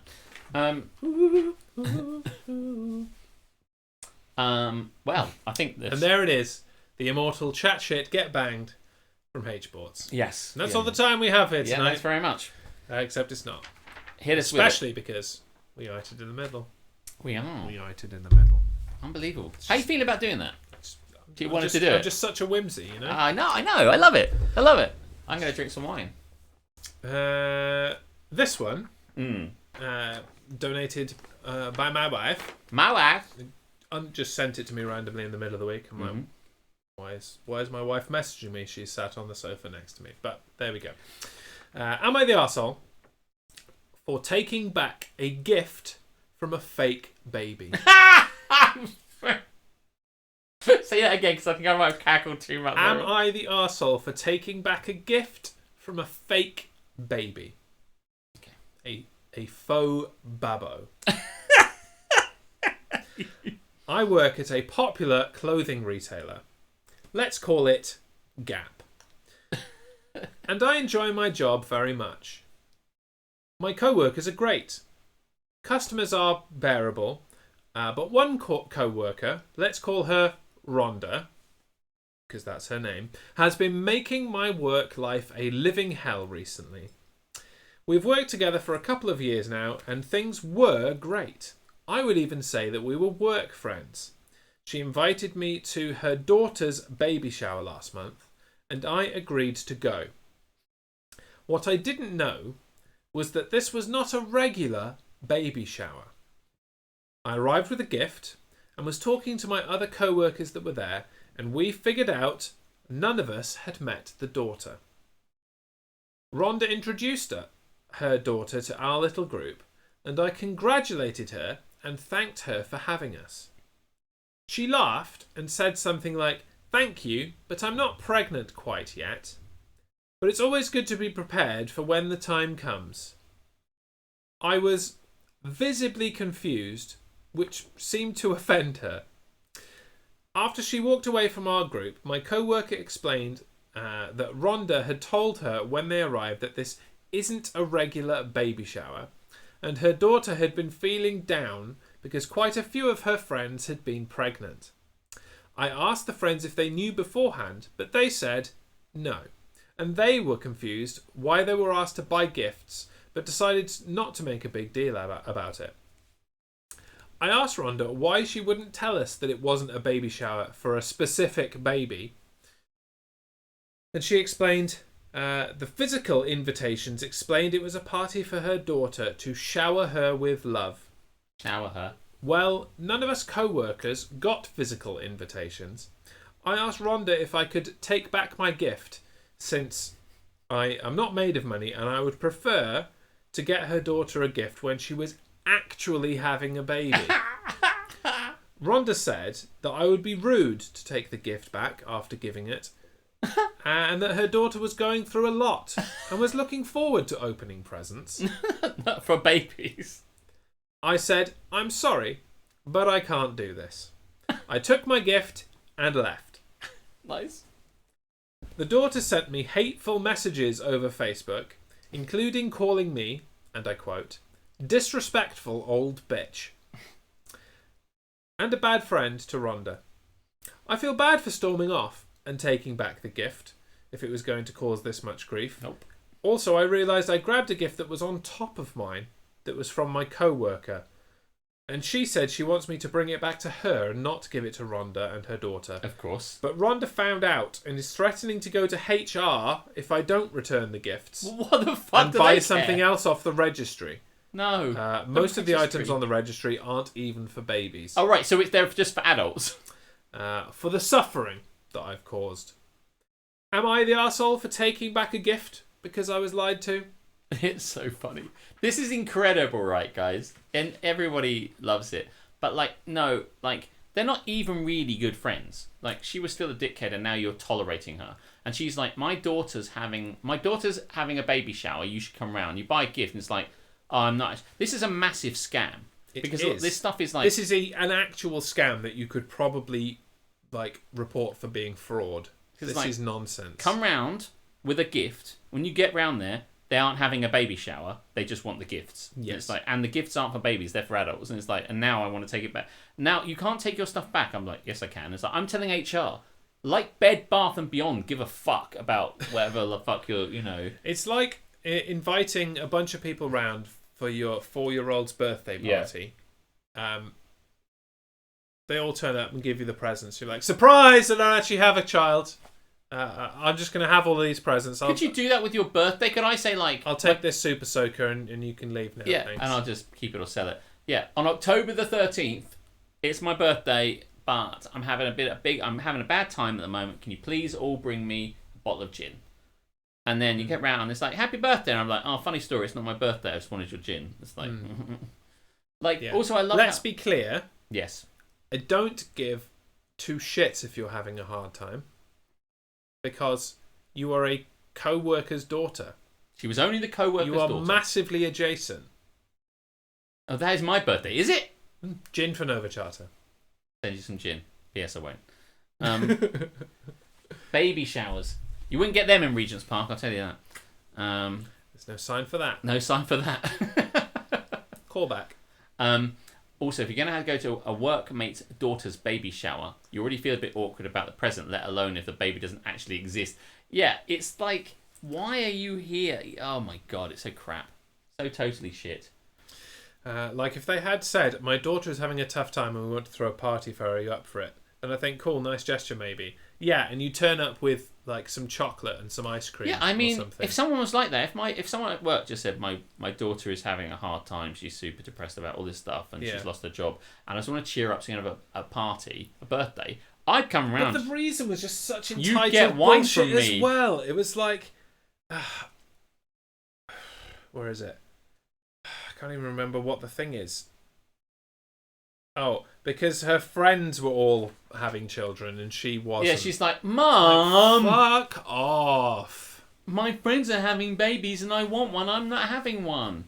Well, daughter, I'll tell you what we'll do. We'll throw a baby shower and people will bring you baby stuff even though you're not having a baby. I'll properly rub it in. That'd be great, Mum. Thanks. Then let's do that. I could sell them on eBay if necessary, you know, and although I'll just I'm have angry some cash. and depressed about the fact that I don't have a baby, I'll be surrounded by a crib. I'll be surrounded by baby stuff that'll rub it in every and day. Loads of cutesy tiny little socks. That will make me feel good. Fuck me. Yeah. This is a shocker, to be fair. It is awful, yeah. Yeah. I mean, they were both pretty fucking atrocious and slightly on the nose as to whether they were an arsehole or not. No. Everyone else was. It is good when you find out that. I mean, sometimes just reading these dickheads is good enough. We've got to find there's probably some other Reddit places where we can find funny shit. Other good content. So if you've got any suggestions for that, then let us know. Because there's bound to be other kind of like, dickheads did this thing and now we're all laughing at them subreddits. We'll find them. I will ask a question. I know what the question is going to be, but you ask it. Do you want more? Scream if you want to go faster. Scream if you'd like a third item. There's a third. Because I have a third one prepared, but if we're itered out, we could just save it for next week. It'll keep. But you're thinking of leopards ate my face. Is that a thing? I ask Reddit threads. We got to find more of this stuff. I think people do want more. Okay. Scream if you want to arsehole faster. There you go. Oh, thank you very much. You can read it. Oh, thank you. I will. Read it like your best Shakespearean sonnet at a fantastic wedding. Well, this is just prose, so I mean, I don't know how it will work, but I'm actually my foot's now. You're the prose. Why have we got a B anyway? This is Busby. Uh-huh. This was a gift that Hannah received from my aunt, so her great aunt, yesterday, and it's down here because it already broke and Karis had to repair it, so it's in here from being repaired. Being repaired. Yeah, this is Busby. Isn't he cute? Oh, it's Biggles. You're right. It's not Busby at all. Where the fuck did I get Busby from? It does make sense. Busby sounds like a good name for a bee. Busby would be a better name. I'll talk to Hannah. Yeah, Biggles is shit. Pickles. I was not there for the naming. Busby makes sense. Yeah. Just the dulcet tones. That was the laugh next door of, yeah, you have fun with that laugh. I'm trying to convince my child to rename her toy. Am I the arsehole for refusing to make my niece's favourite meal every time I host my family for dinner? Okay. I have a niece who is 7. Sometimes I have my family over for dinner, and they all return the favour. The one stress about it is my niece. She is a very picky eater. We call her Tamsanaki. And my sister never wants to go through the motions of figuring out what she'll eat or trying to coax her to try something different. She expects us to make a separate meal for her niece. McDonald's-style fries with garlic chicken tenders that need to be homemade, and a homemade sauce, and tomato-stuffed pasta. One time I just made it for everyone. But the complaints were, it wasn't great for a family meal. Fuck off. My sister, Leah, told me just to make it for the niece. I said I didn't want to make 2 separate meals. So while I make sure I always have some fries served, I won't go out of my way to make 2 meals. Leah is pissed and said I should be more accommodating. That wait until I have a picky kid and then I'll see. I said I don't have a kid, but could you bring presents round anyway? I said she could bring food to my house for the niece, but I'm not going to slave over 2 separate meals. My parents think I'm being unreasonable. My parents think I'm being reasonable since they're tired of doing the same thing. Since they want to get the fuck out of it too. So does my other sister Katie, because even when she tried to do just the pasta before, it wasn't good enough. I guess I kind of feel bad that she only eats fries at my house, but I feel like it's unfair to ask me to cook 2 different meals, and also my sister, and also my parents. And the sauces she likes are so specific too. Same with the garlic tenders. Am I the arsehole?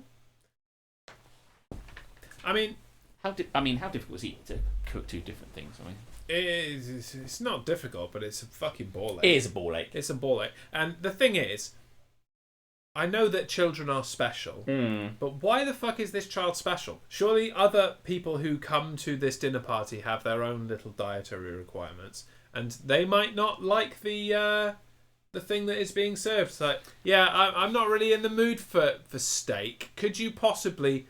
I know you've done steak, and you're also doing the chicken tenders and chips for the child. But if you could do me like a pork chop or something, because I'm not a big fan. Yeah, actually, I don't really like the steak either, or pork or chicken tenders. I would like maybe a beef Wellington. Beef Wellington, that would probably be pretty good. Yeah. At which point you're not actually just doing a family meal. It's a fucking restaurant. Just do one thing. Just do one thing. If you are picky, if your child is picky, or even if you perceive that you're going into a situation in which your child may not like the food, take your own fucking food. Do you know, my friend Matt Moat, when he was house sitting for his parents have a cat, and the mum was like, now listen, we get a multi-pack of all the food, of all the little sachets that the cat will eat, but the cat won't eat this one and this one, doesn't like the salmon, doesn't like, I don't know, the beef, whatever. So you can only serve the cat the other ones, the other sachets, because they just won't have the other ones.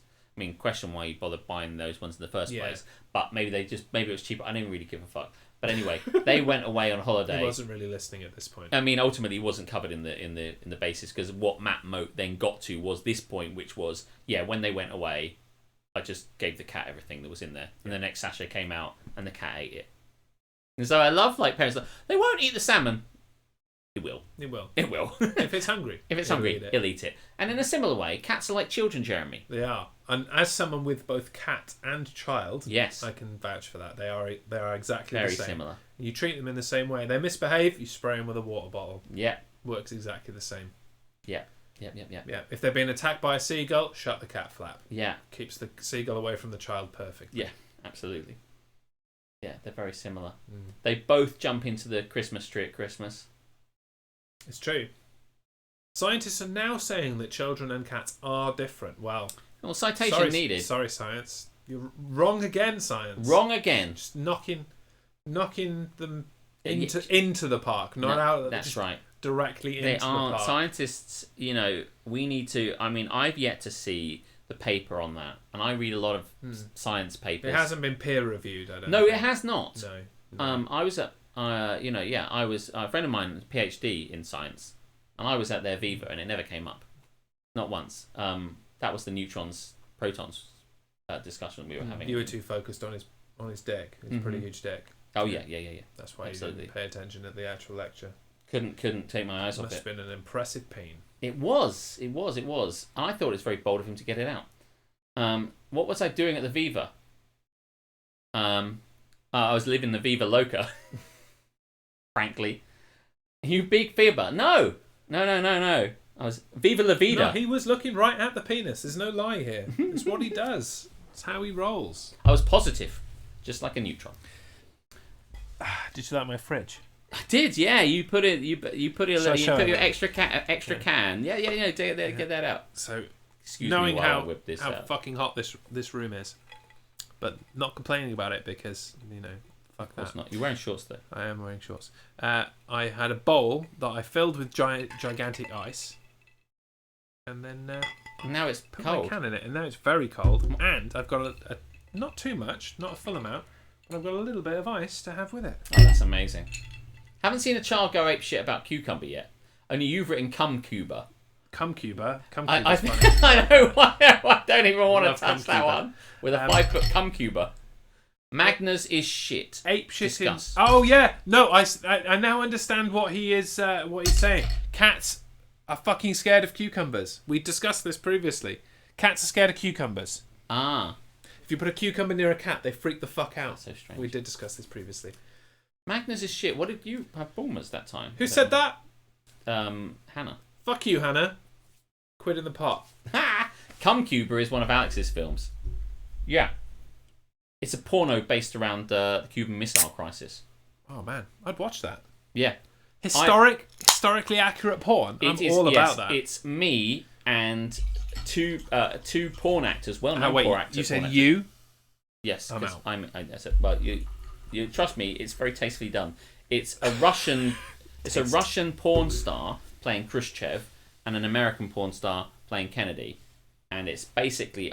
I don't want to put too fine a point on it, but during the porn, I solve the Cuban Missile Crisis. I haven't heard anything since you said Kennedy because all I've wanted to say is Kennedy.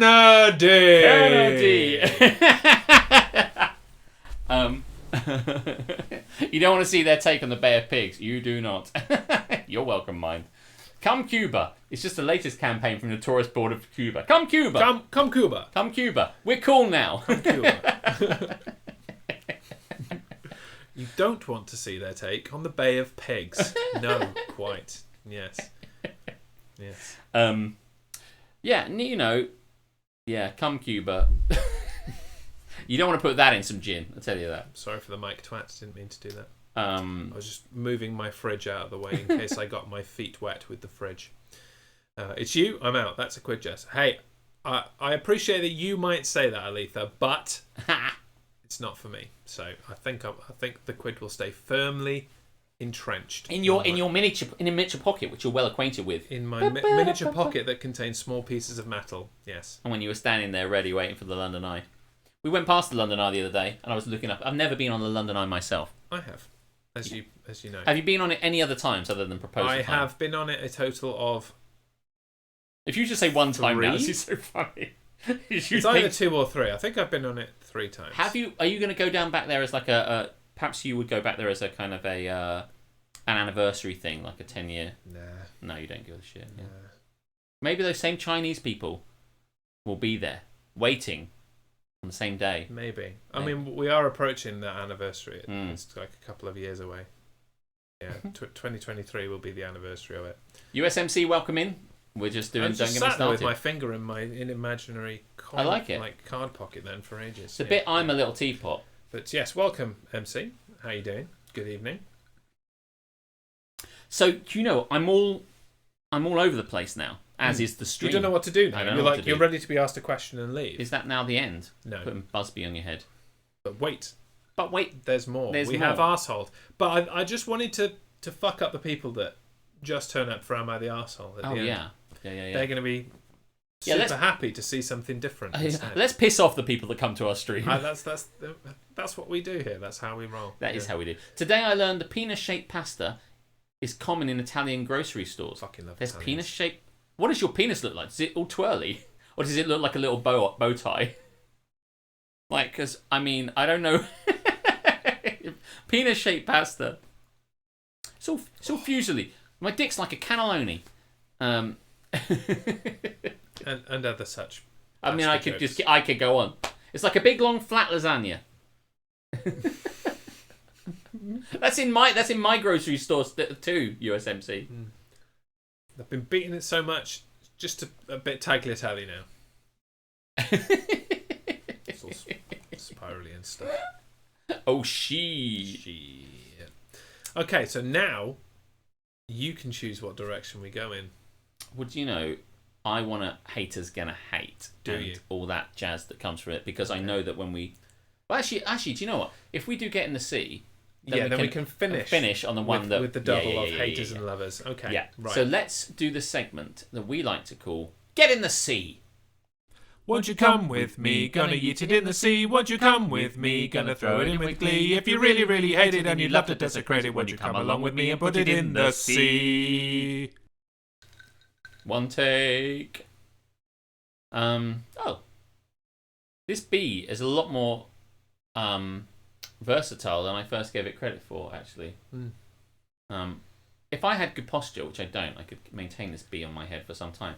Welcome to the segment we like to call Get in the Sea, the segment where we put things into the sea, and sometimes you put things into the sea as well. Yeah. Always bee chatting! And for... Thank you very much, good night. For Positivity Month, if you can think of something that you'd like to revoke the sea privileges for, we can pull it back out again.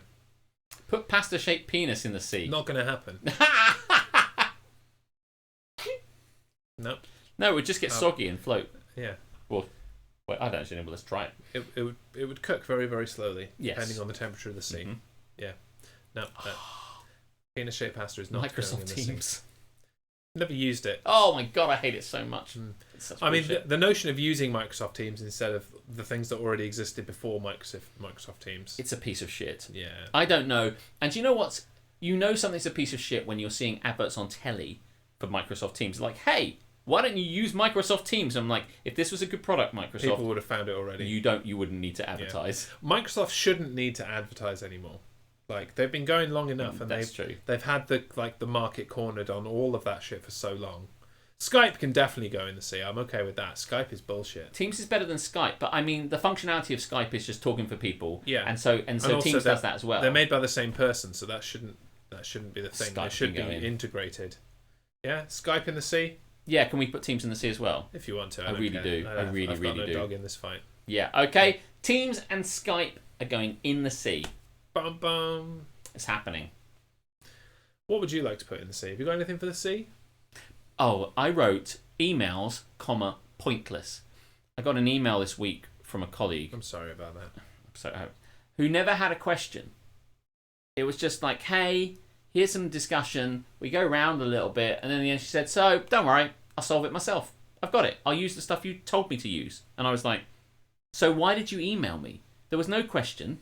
You didn't bring anything up that you need my help for. If anything, I'd already answered the question because the conclusion was, I'll use what you already gave me. And it's just one of many pointless emails that I get, which all only serve to me to distract me from the job I'm doing and the work I'm doing, to go and read through something for like 2 minutes and then go, right, yes, that's not a question.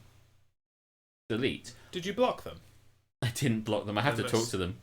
They're colleagues. I have to. You don't have to talk to anyone at work. Delete. This is the lie that you're fed, man. You don't actually have to talk to anyone. Well, especially at work. not now. No. And even better now. And they won't even know if you block them. They'll just think you're an ignorant cunt, and they probably already know that. They did know that. So, block them. Maybe I should block them. No negative consequences will happen. Even though it sounded negative then, that was a wholly positive bit of advice. So I just kind of think that people like to... I don't know whether it's a kind of a thing in lots of workplaces, but I get an impression that if you are dealing with your shit and all your ducks are in a row, some people want to kind of like throw you under the bus or otherwise scupper your work day But like, how about we send some bullshit? But I have to say, guys, that is where you hit delete, Tamsnaki. I find the best way is I'm getting very adept at just deleting. Yep, done. Do you want to know how to piss them off equally? I would. You reply to the email. Yes. And you just put okay. Send. GG. Just okay. Surprisingly, I'm horrendously blunt on emails at work. That is shocking. That does not shock me. Yeah. No flowery bullshit. But see, I do talk, when I respond, I'm quite, I mean, it depends what I'm getting back to. I do tend to get to the point, I'm like, this is the answer, that's what's going on, off you go. I don't tend to get into it. Unless it's one of these things where I feel it needs articulating very specific stuff, because I think I don't want anything coming back to me and say, what you'll find is this is that. In the very small occasions, it will be like this. Otherwise that, so I like cover all bases. They don't come back to me. But anyway. Okay. I meant that they should hit delete, not you. Oh, you mean like they should look at their thing? They should not send it. Yeah. Do I need to send this email? I should send an email. Which is good advice for any email you write. Should I send it? Do I need to send this email? I've typed those emails. Sometimes you need to type yourself through something. But if you resolve the thing through typing, then you don't send it. Yeah, people don't have that thing. But what I would say is that yes. Well, I've typed it now. So I that's energy expelled. I might as well click send. So I mean, I don't really Maybe I'll get care. a K back and it'll be all good. But I guess I'd want to put in the C pointless emails. But it's a minor gripe. It's a minor gripe. Well, it's not going to take up too much room in the C, is it? You no. might as well. So I'm going to put it in there. Godzilla will probably eat it for breakfast. It'll be all right. Can we put people who pop up on chat and saying hi rather than just telling me what the issue is? Yes. See also, hi Michael, red alert. Do people say that? Oh, that sounds proper cunty. Although I do say hi to people because we have Skype for Business, so I just want to have a chat first. So I don't want to tell them what. I just go hey and they go hey. And because I'm well known for just kind of like being kind of genial, they just kind of go, hey, what's going on? And then I have a little bit of a chat. So that, for me, that's part of the thing. And if they don't want that, probably shouldn't respond. I have never worked in a place that has chat rather than email. I hadn't. We have both. But I hadn't until weird. I got to this. It crosses a social working line, maybe. Saying hi is fine, but just popping up and not getting right to the point is annoying. I do get to the point, but I feel I've never sent a message where it just goes, what I sometimes do is I send a message like, hi, I can see you're busy, so what I'll quickly say is, I need to know this one thing. Come back to me. So then I will get to the point straight away. But if I'm in a laissez-faire, I'm like, hey, how's it going? Because there's a couple of friends I know at work who will want to get into a conversation about gossip that I might have. Yeah, I would abuse that chat function and not talk about work. Oh, yeah, no. Of course, that's what. Well, it doesn't happen for me because I'm an incredibly industrious employee. Actually, yeah. But Alex sometimes sends me messages that just say hi. Yeah, because I want to get your attention. I say it does that to me too. Yeah, I do it to everybody. I say hi, and then because these people you're not active at the time, so they even say I say hi. But I do lots of little messages. I'm like, hey, well, yeah, that's it, and that's how I kind of like message. But I mean, if I'm not at work, then it's just going to be a fun conversation. I should probably respond to you a bit later. Spoiler, you don't know that. People not including more info in their first message freaks me out. I just kind of, honestly, on Skype for Business, almost all the time, I'm like, hey, how's it going? I send a message, hey, how's it going? Next person said, that's good, man. It's really good. I said, good to hear it. Listen, if you've got a moment, and then those first two sentences in Skype for Business, these aren't emails, by the way. We don't wait for that. It's in Skype for Business. You just kind of go, hey, how's it going? They go, I'm good, doing good, man. I said, that's cool. Nearly the end of the week, and they say, yeah, it is. I said, listen, I got a problem. And that's how it works. It really isn't a big deal. That's just a conversation. Yeah, that's just a kind of. It's like, hi, how are you? Correct answer is fine. Yeah, fine. Yeah, don't say anything else. You'll break the convention. And they go, good to know. Yeah. Can you help me with this? Just hi or are you in gets on my nerves. Well, this is what I expect from someone who, your whole life is streamlined and efficient, Mike. That's the thing. It's like no hi, no pleasantries. Spoilers are acceptable. Living the dream. Oh my god. Yeah, I'm with you on that one. There's a guy in my meetings, and I say, meeting, dear Liza, dear Liza. I say, how are you doing? And he goes, living the dream. And I'm like, you aren't living the dream. I know that you're not. Please never say living the dream. Please don't say teamwork makes the dream work. Please don't say that. One. Yeah. Living the dream. There's one guy at work that says living the dream every time. Does he at least say it ironically? No. Oh. Well, I mean, I get he just no, I guess so. Yes. Like ironically is fine. But that as if he says it in a totally dejected, like, depressed. I'm clearly no, he doesn't not say living that. the It's dream. sort of sarcastic. It's like, but it's still cliche, so he shouldn't say it. Like, so he goes, "Oh, living the dream." But it's kind of just like, it's just cliched nonsense that you just don't. No, need you've got to say. make it really. If you're gonna say it, it's got to be really, like, yeah, living the dream.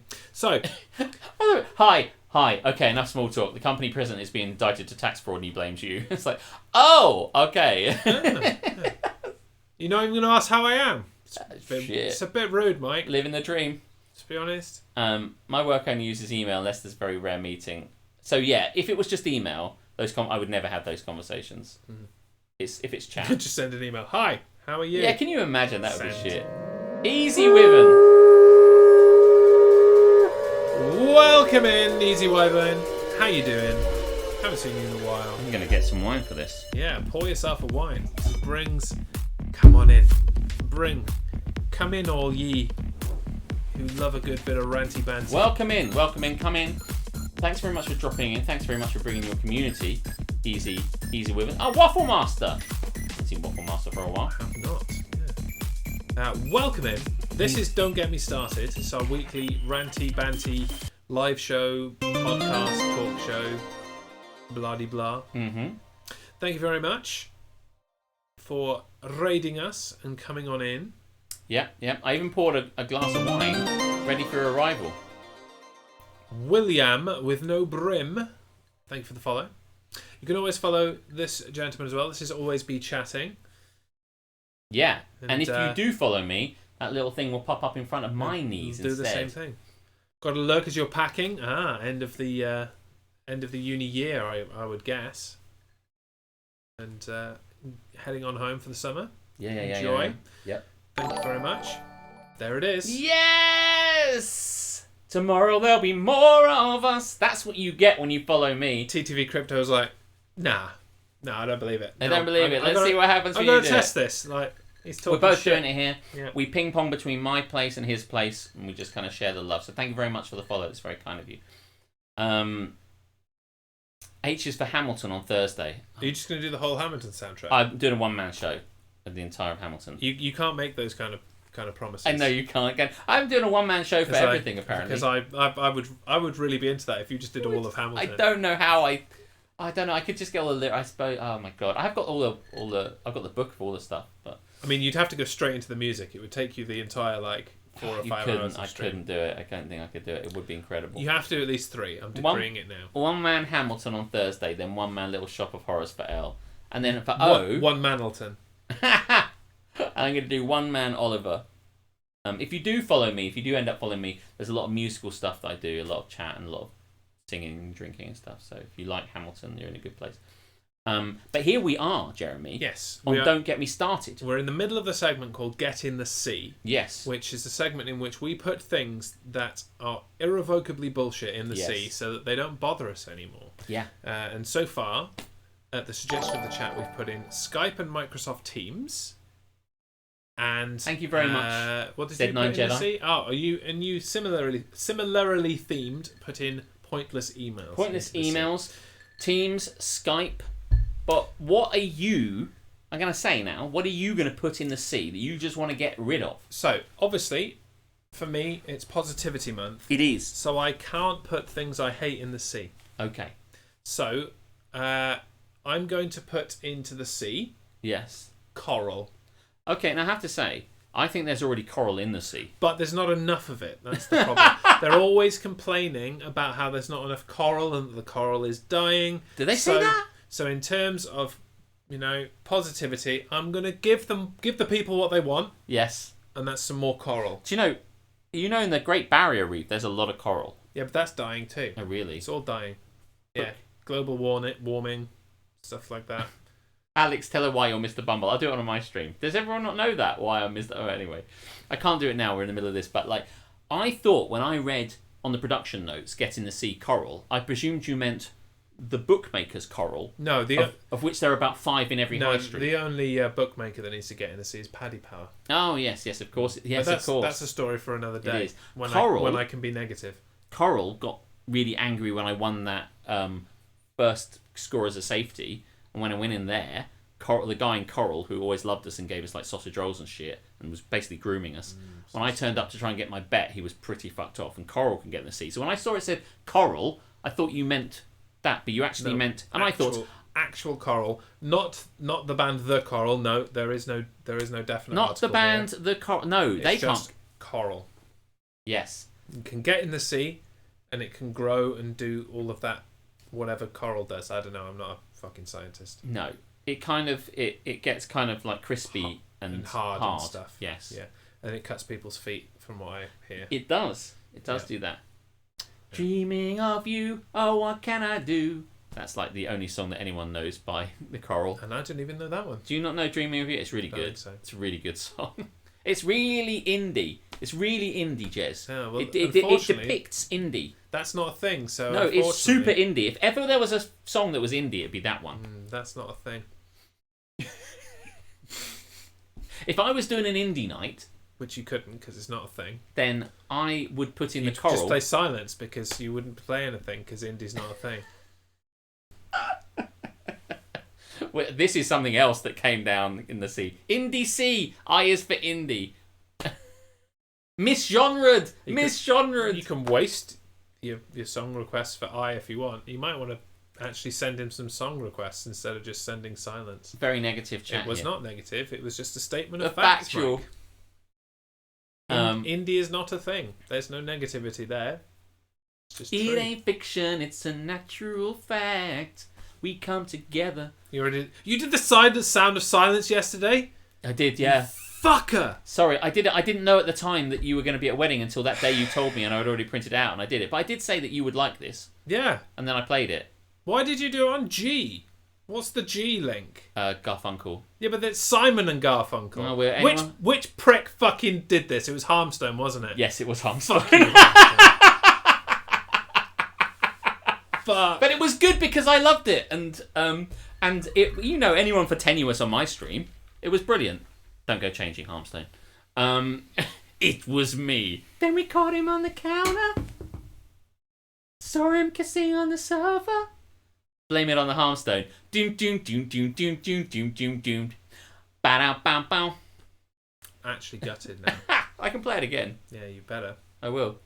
It was me, Austin! It was me! It was me all along! It was me, Austin! Your father knows how to cheer me up. Yeah, he's good. It's with a wrestling quote. He, I was thinking about you the whole time. £500 in the grumpy jar.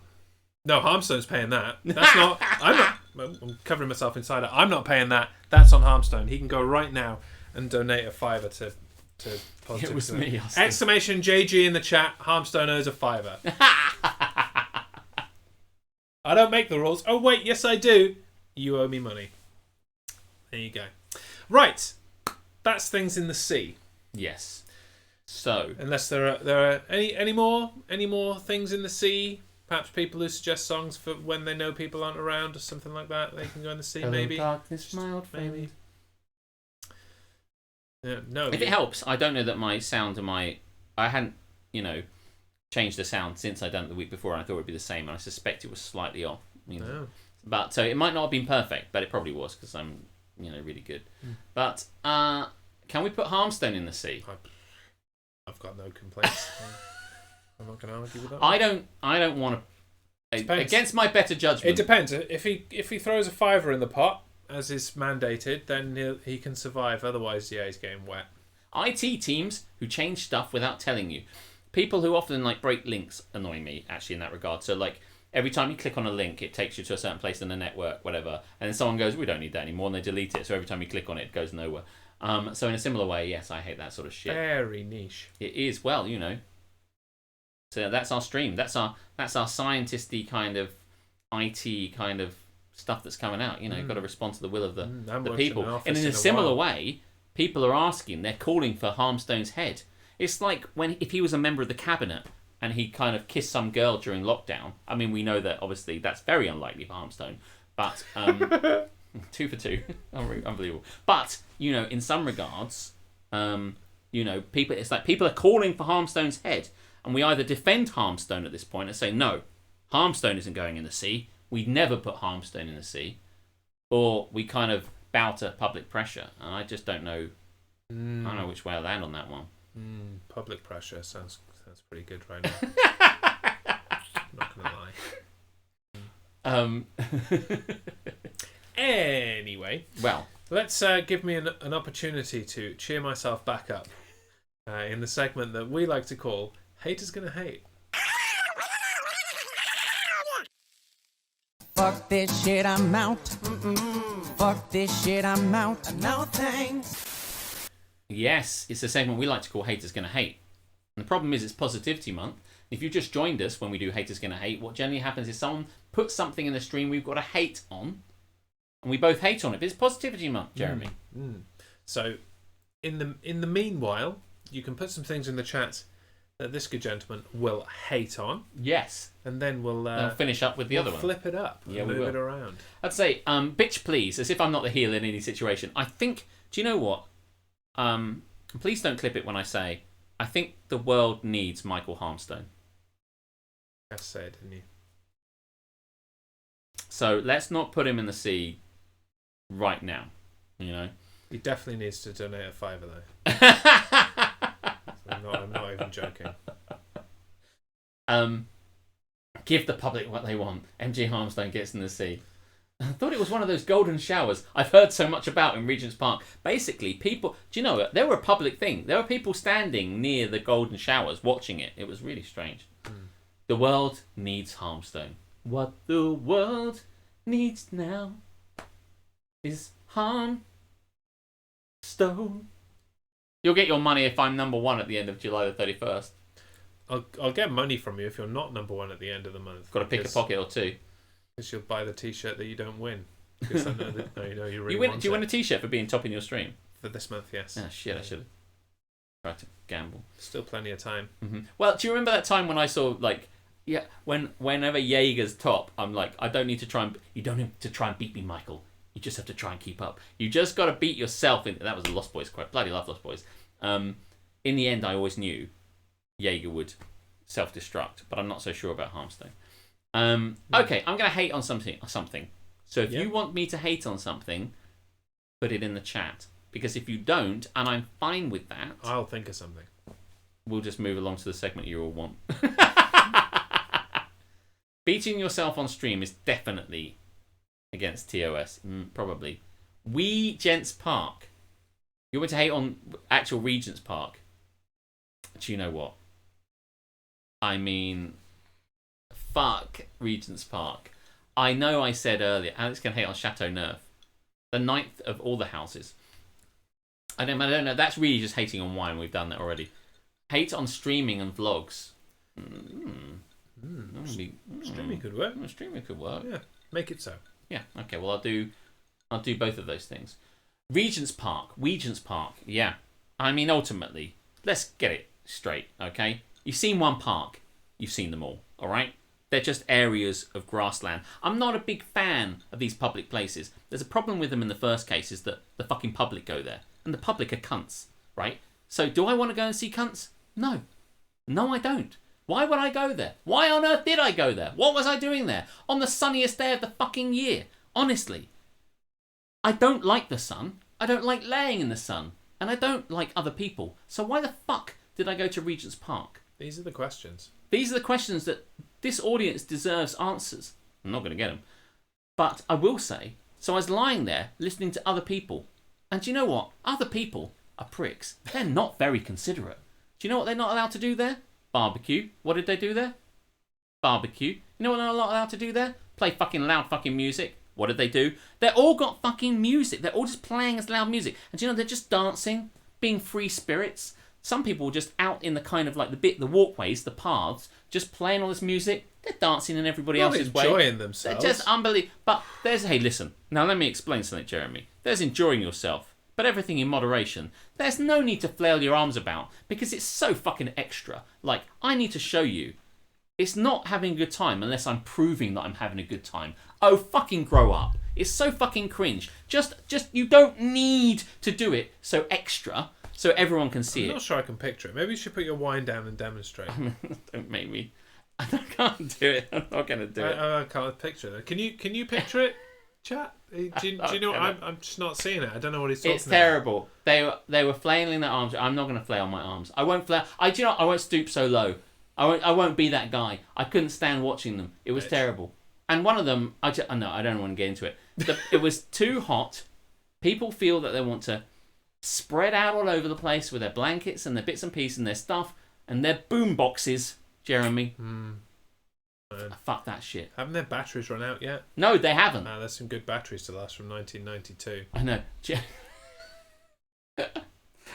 So yes, Regent's Park, pile of shit, waste of time. Too hot, no shade, too many people being dickheads, and for some reason they felt the need to dance everywhere. They can dance if they want to. No, they fucking can't.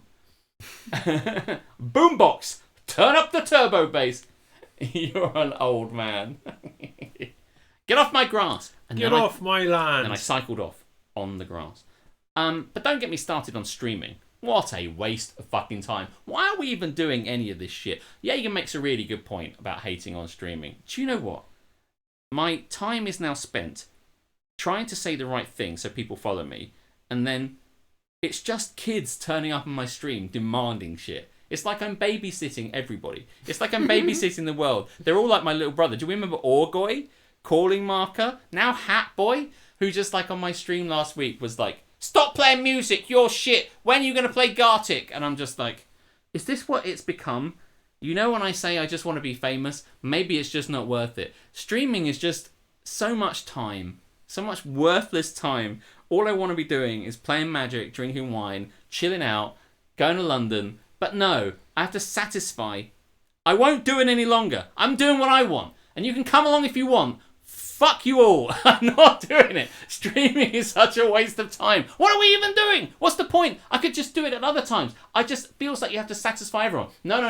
I won't be satisfying anyone anymore. No. No, it's a waste of time. You will never be satisfied. You will never be satisfied. Hat Boy disappeared after he got timed out repeatedly. That was pretty funny though. Like it was like a ping pong timeout. Like he said, "You can't time me out," which I thought was fucking hilarious. As I just watched, you know that meme of like I think it's Gene Wilder where he's kind of just like like that. It was just like that when he said, "You can't time me out." As I watched Jaeger time him out and then Harmstone time him out. It was brilliant. Yes, fucking don't get me started on streaming. And also, here's the thing: like even people you think you're doing it right, you're doing it wrong. And there's a load of other people who are just like mumbling their way through streams. Oh, yeah, this is good, isn't it? Yeah. Well, all this kind of bullshit going on, and there's like 300 people watching them, and I'm like, you're 300 people watching this fucking dull, basic, charismaless motherfucker? How did he get 300 people watching him? It's not a level playing field, so why bother? Why? Because I'm going to crush it. But yes. He too can mumble incoherently. I'm a brother figure. I'm not a dad figure. I'm the older brother. I'm the older brother that Orgoy never had. I'm the older brother that Hat Boy never had. Keep telling yourself that. I'm the older brother that Calling Marker never had. Just fucking hell.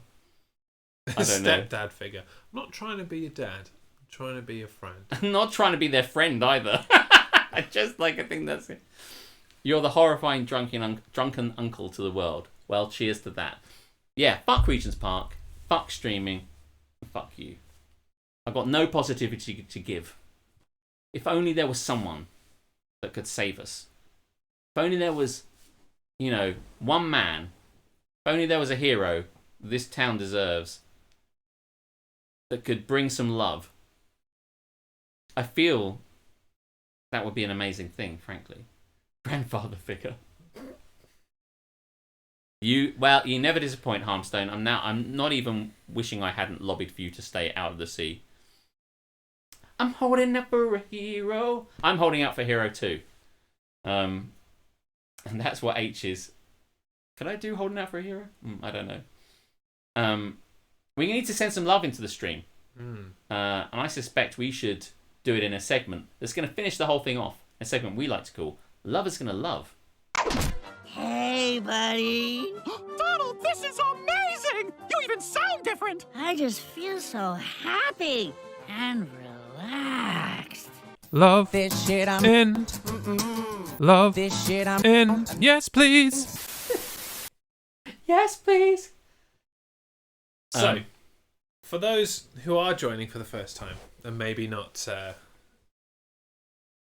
familiar with any of this, it's Positivity Month, and so instead of haters gonna hating, I can't do it. I have to be positive about whatever it is you send my way, and I must relentlessly love it. Your father hadn't seen it. Yes, please. Again for your father. It is really good. You'll get it at the end. Yeah, we'll play it out. We'll play it out, and you'll get it. You'll get it again. What have you, Jeremy? You must love Tom Hanks. That was my gasp. I thought that was amazing. Jeremy has the love on Lewis Hamilton. The suggestions here are Lewis Hamilton, Tom Hanks, which is a really good one. Yes, that's a really good one, and also Paddy Power. I think that Tom Hanks has to be one because I think would be very interesting to see. Okay. I've had Tom Hanks written down since last week.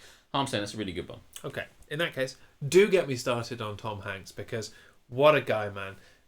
He manages to go through life with no discernible talent whatsoever, but yet he does so much with it. You can't fault a man who does so much with so little. He plays the same role in every film, in the same tone, pretty much even the same words most of the time, and yet people love him for it. People really, really, really want love him. More of that guy, more Tom Hanks.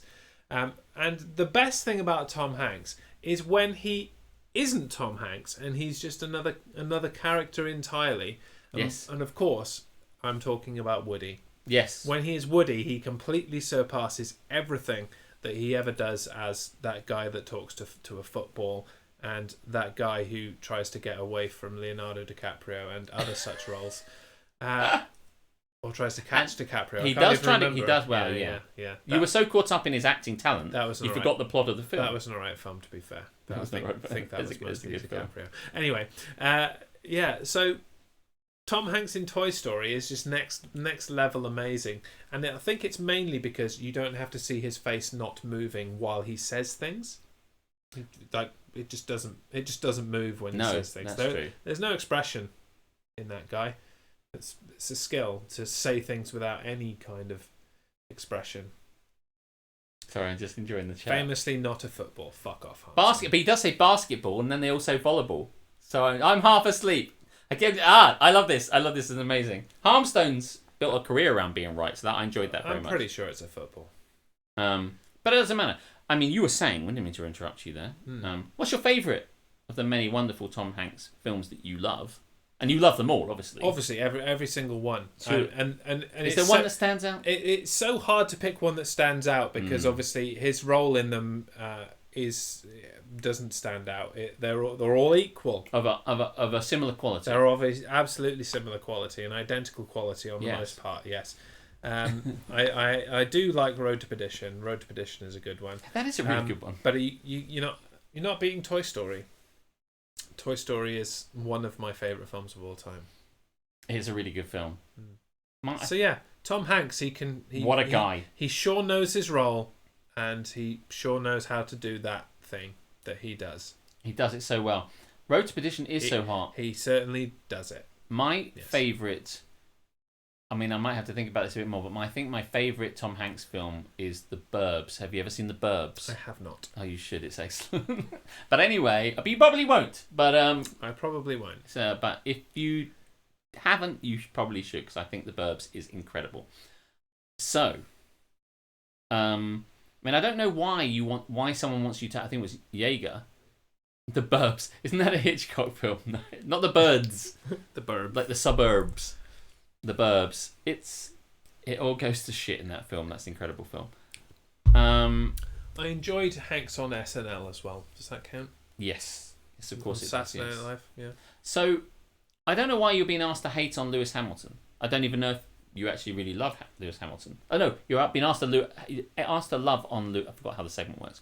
You're being asked to love Lewis Hamilton, which would imply that you don't like it. I don't understand why that's funny. The other one is Paddy Power. Do you know what? I just don't see where you're going to go with Paddy Power. There's not much humour in Paddy Power. It's like, I love Paddy Power. Sometimes when I go and have a bet there, they don't give me any money. And that's the end of the story. So I'm going to say maybe we could get you to love on how much you love Lewis Hamilton. He's an amazing sportsman. Yes. I think I will get started on how much I love Lewis Hamilton. I don't even know if he won Sports Personality of the Year, but he probably should have done if he hadn't. I don't know if he has won Sports Personality of the Year. Do you think he should? I absolutely think he should win Sports Personality of the Year. Of course. Mainly because of his excellent scooter work and the way in which he rides a scooter in the time between races, when the race is red flags, at the times when he's not in a car. He rides a scooter. This is a man that's known for riding, driving a Formula One car. Drives some of the fastest machines in the world, but he is truly in his element on a scooter. Yes, I understand. See, now you have to appreciate, I'm not an F1 aficionado. No. I had no idea he rode a scooter. There are periods, like when there's a red flag, there's been some kind of crash, they have to stop the race and whatever, and you will take the opportunity to visit the conveniences, for example. Oh yeah, sure, absolutely. The golden showers, maybe. Perhaps the golden showers, indeed, to get yourself a little break. An ice cream, maybe a flake, a 99. Perhaps, in some kind of terrible injustice, you have been robbed of something. You've been forced to serve a penalty, or somebody has collided with you, and it was clearly their fault, because it can't ever be Lewis Hamilton's fault. No, because he's incredible. It's always everybody else's driver. fault. His driving is sheer perfection. So he will either need to go to the toilet, or he will need to go and visit the stewards and have a polite chat with them. And so the most efficient way to do that, the Lewis Hamilton way, is to ride a scooter. Scooter's going to scoot straight up the pit lane, just zooming through the people standing there. Is that allowed? It sounds like it shouldn't be allowed. It's not been frowned upon. Oh. That seems like you'd be getting in the way of people doing their work. But I mean, as I say, as I'm an amateur and a layman, it has been pictured happening many a time. By many F1 drivers. As recently as last weekend. No, not many. Just Hamilton. Just Lewis. Yeah. I feel we may be well getting on topic here, but I do enjoy it. It has been frowned upon by me. As we previously mentioned, many times there have been an incident involving Lewis Hamilton on the track. Yes. Again, most notably last weekend. Oh. And I have to say on the record and go out on a limb and say none of these incidents have been the fault of Lewis Hamilton at all. No. There can be no blame placed at the feet of the wonderful, knighted Sir Lewis Hamilton. Yes. To suggest otherwise is a huge injustice of the grandest form. There have been a lot of F1 racing drivers. Ayrton Senna, That is Schumacher. one example. That's two. Damien Hill. That's three. Sterling Moss. That's Sir Sterling Moss. He was knighted too. Indeed. Yeah. But are any of them better than Lewis Hamilton? Really? Obviously not. Obviously not. No. It's unbelievable the level at which Lewis Hamilton has risen in such a short time, and from nothing as well. Very humble beginnings. Unlike the privileged among the other F1 drivers, he has been able to come from nothing, rise from the go-karting ranks all the way up to being a multi-time world champion. He is one of the winningest, which is a term that I also love. I love that. Racing drivers of all time, not only in Formula One but in all motorsport. I don't think there can be any doubt that you have loved and will continue to love Lewis Hamilton. I will do so, especially on the effing racing show a week on Sunday, in which we will somewhat, don't get me started it up, because Duff and Reese will be joining me here on my sofas in a similar setup to this. I can't wait for this stream to be over, only because I hate streaming so much, as you heard earlier, but mainly to hear what the fuck we were just talking about. But I hope Reese enjoyed that. I think you've loved Lewis Hamilton. I think I did quite well on both of those. I think you loved Lewis Hamilton and Tom My Hanks. love for both Lewis Hamilton and Hamilton and Hanks. Tom Hanks is unrivaled. And you know, Nobody loves them more than me. That's it. Yes, were they ever in a film together, I wonder? Maybe they were both in Cars. Was Hanks in Cars? It seems like he should have been, but maybe not. Well, I have to say, I think that calls to a conclusion, a very successful conclusion. I mean, very briefly, in like a couple of words, how do you feel about Paddy Power? Paddy Power? Yeah. They're wonderful. Because if you would like to have a company in which you'd like to place your trust, yes, you would like to analyze all of the options of where you might be able to place a bet, yes, and then place that very specific bet, yes, very long odds, you just place a little bit of money, yes, and then it will return a large amount of money because it was so ridiculously out there. And then for it to actually happen, if you would like a company to then not pay you the money that you're due, Paddy Power are the one. They are incredible. They're perfect at that. They're absolutely amazing at that. Yep, you've got to have a unique selling point, and they certainly do. Unique in the sense they don't work like any other bookie. No. However, they don't know how the sport in which they are placing betting options for actually works. That said, very well loved. Thanks. I feel in the love, even from here. I'm sure you can too. Perhaps we should play out that segment so that everyone gets to love one more time. The segment we like to call "Lover's Gonna Love." Hey, buddy. Donald, this is amazing! You even sound different! I just feel so happy and relaxed. Love This shit I'm in. Love This shit I'm in. Yes, please. Chat shit, get banged.